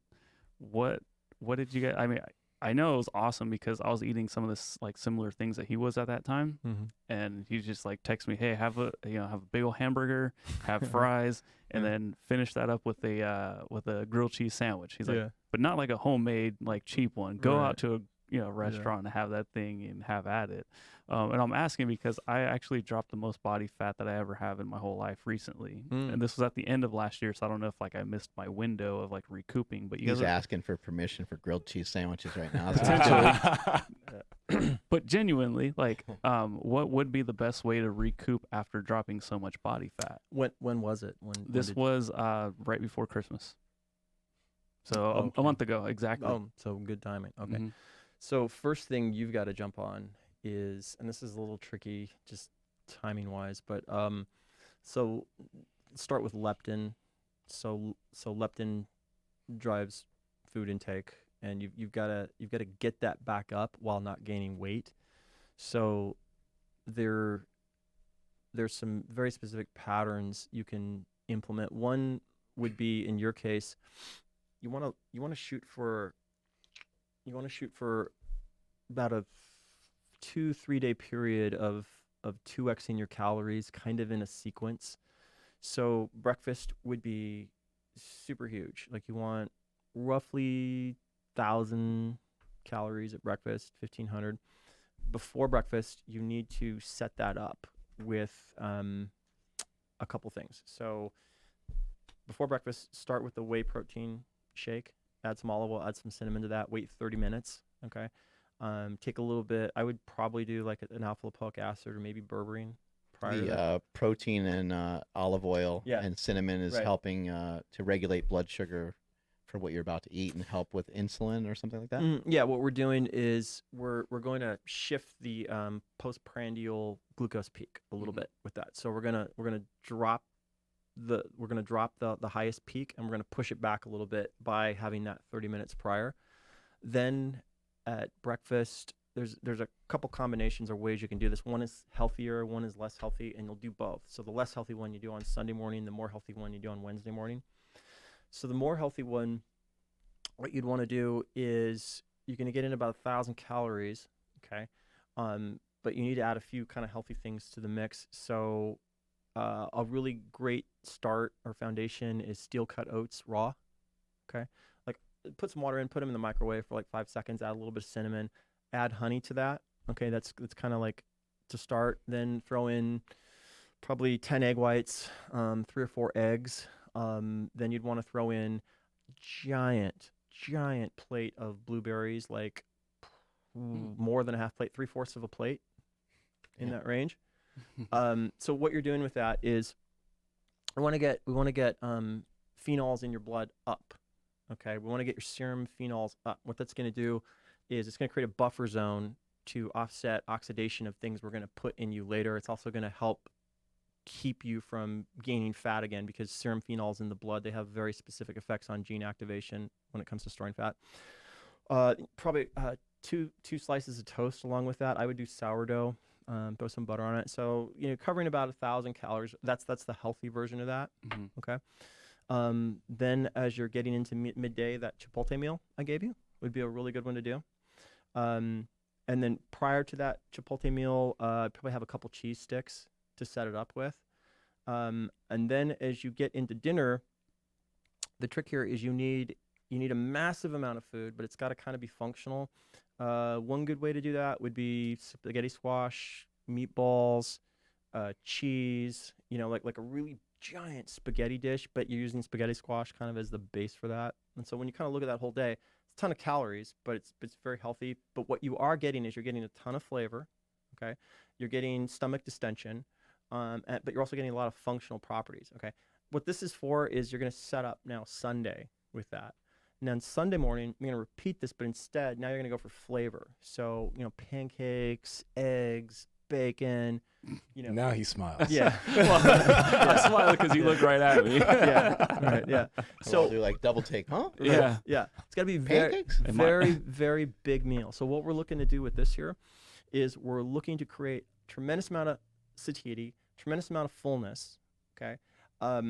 And just a tremendous amount of sort of like pushing back against leptin. So we want to get serum leptin levels kind of where they should be. Okay. Then coming into lunch, you need another preload meal prior to that, so cheese sticks or whatever. You want to have soup. Okay. So what you want to do with soup is incredibly filling. Drives he was satiety. telling me to eat pho. I'm like, what the hell is pho?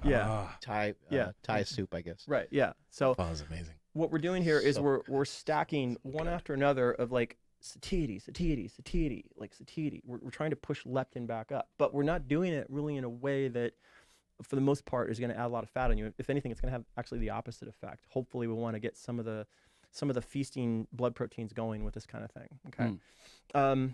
Then at dinner with that, I would do a giant bowl of chili with some cheese on it. Ooh. Okay. All right.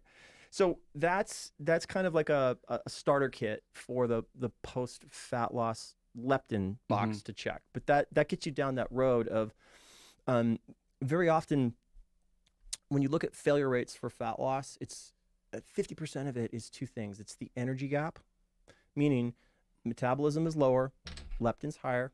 Okay. So you're going to eat more and you burn less. Okay. So if you can push leptin down a little bit, so keep you from eating more, and then get metabolism up, we're going to offset a good chunk of that. So that gets you in the universe of beginning to really hack that. That's crazy.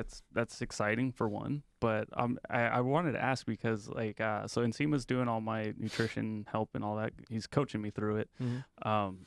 And he obviously, after I had a photo shoot, so after that was over, it was like, okay, let's you have a little bit of freedom now. And so that little bit of freedom led to a little bit more eating than I should have been doing. And what ended up happening was like, oh man, I look terrible. I feel terrible. I probably gained at least 4 pounds. I dropped down to 171. I'm like, I'm at least at 175. I checked, I'm at 172. And then even today I dropped back down to 171. Yeah.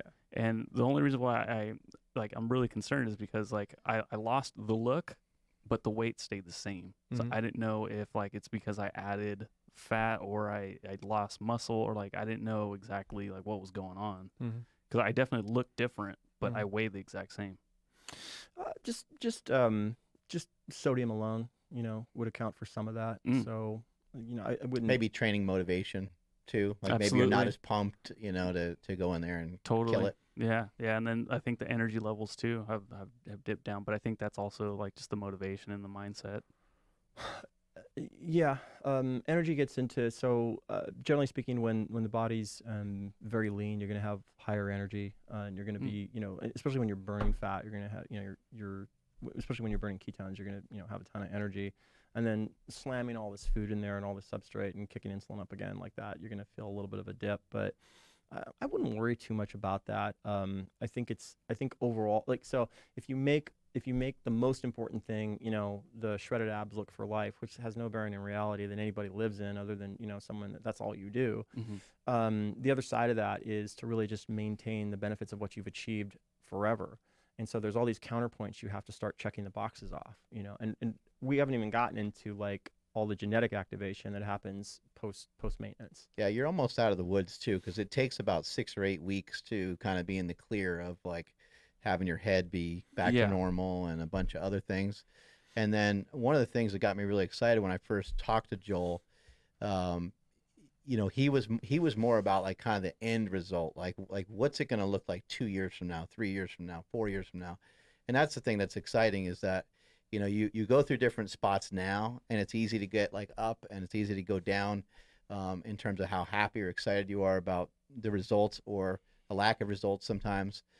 But you're always going to be moving towards the bigger picture, which you have been the entire time. So, that's, and Nsima and I usually just tell you to chill the fuck out, and usually everything's good because we know that you're going to be consistent. We know that things will come back around for you, and it just all takes time. But that's what I love so much about the principles that you're sharing with us, is like, if people can look like this in their mid 50s, then that's the goal, right? Not just to be jacked in our 20s and then be fat when we're 50. Yeah. Thanks. Absolutely. And Mark's totally right. I'll come in, dude, I look terrible. Like, you look the exact same. Like, are you sure? That is a terrible feeling, though, to have a day where you just feel fat or flat, or you just don't, you're just not feeling it for whatever. You're like, man, I need to get bigger. What the fuck's going on here? Yeah. Dude, thank you for that. I mean, thank you for everything, but especially that was really cool. Yeah, sure. For sure. Cool, man. Thank you so much. Where can people find you? VEEPnutrition.com. Get the book there. You get it all. Peak Human. Yeah, you should get it. You should get it all.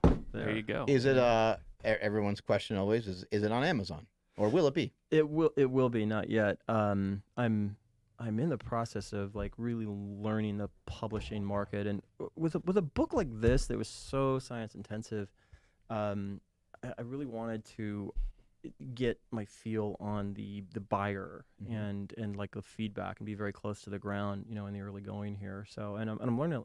There's no money in books, there really isn't, but it's this I did more because I've been on the receiving end of just stuff that messed me up for years, and it kind of came out of that whole thing. So, hopefully people find it beneficial. So. Do you have a YouTube channel and social media and stuff like that? Okay, so I just got an Instagram. I need your help. Everybody, please come friend me, because I feel like a complete loser. Doing that now. Yeah. Yeah, I need to follow me. And then don't have a YouTube channel yet. Wait, what's the Instagram name? Oh, Real Joel Greene. Okay. I don't know. Yep. And then no, don't have a YouTube channel yet. I'm probably gonna start one. I to be honest, I know you need to in today's environment. It's that whole thing of like, once you commit to doing it, it becomes what you do. Yeah. And you're married to it now. Yeah, and you're kind of stuck to it. Yeah. What about maybe doing like a podcast or something like that? Would that be something you might do or something? Because I think like the main thing is just to figure out a way to get your message out there. I'm sure you're aware of like someone like Peter Itea. Yeah. You're familiar with that name. Yeah.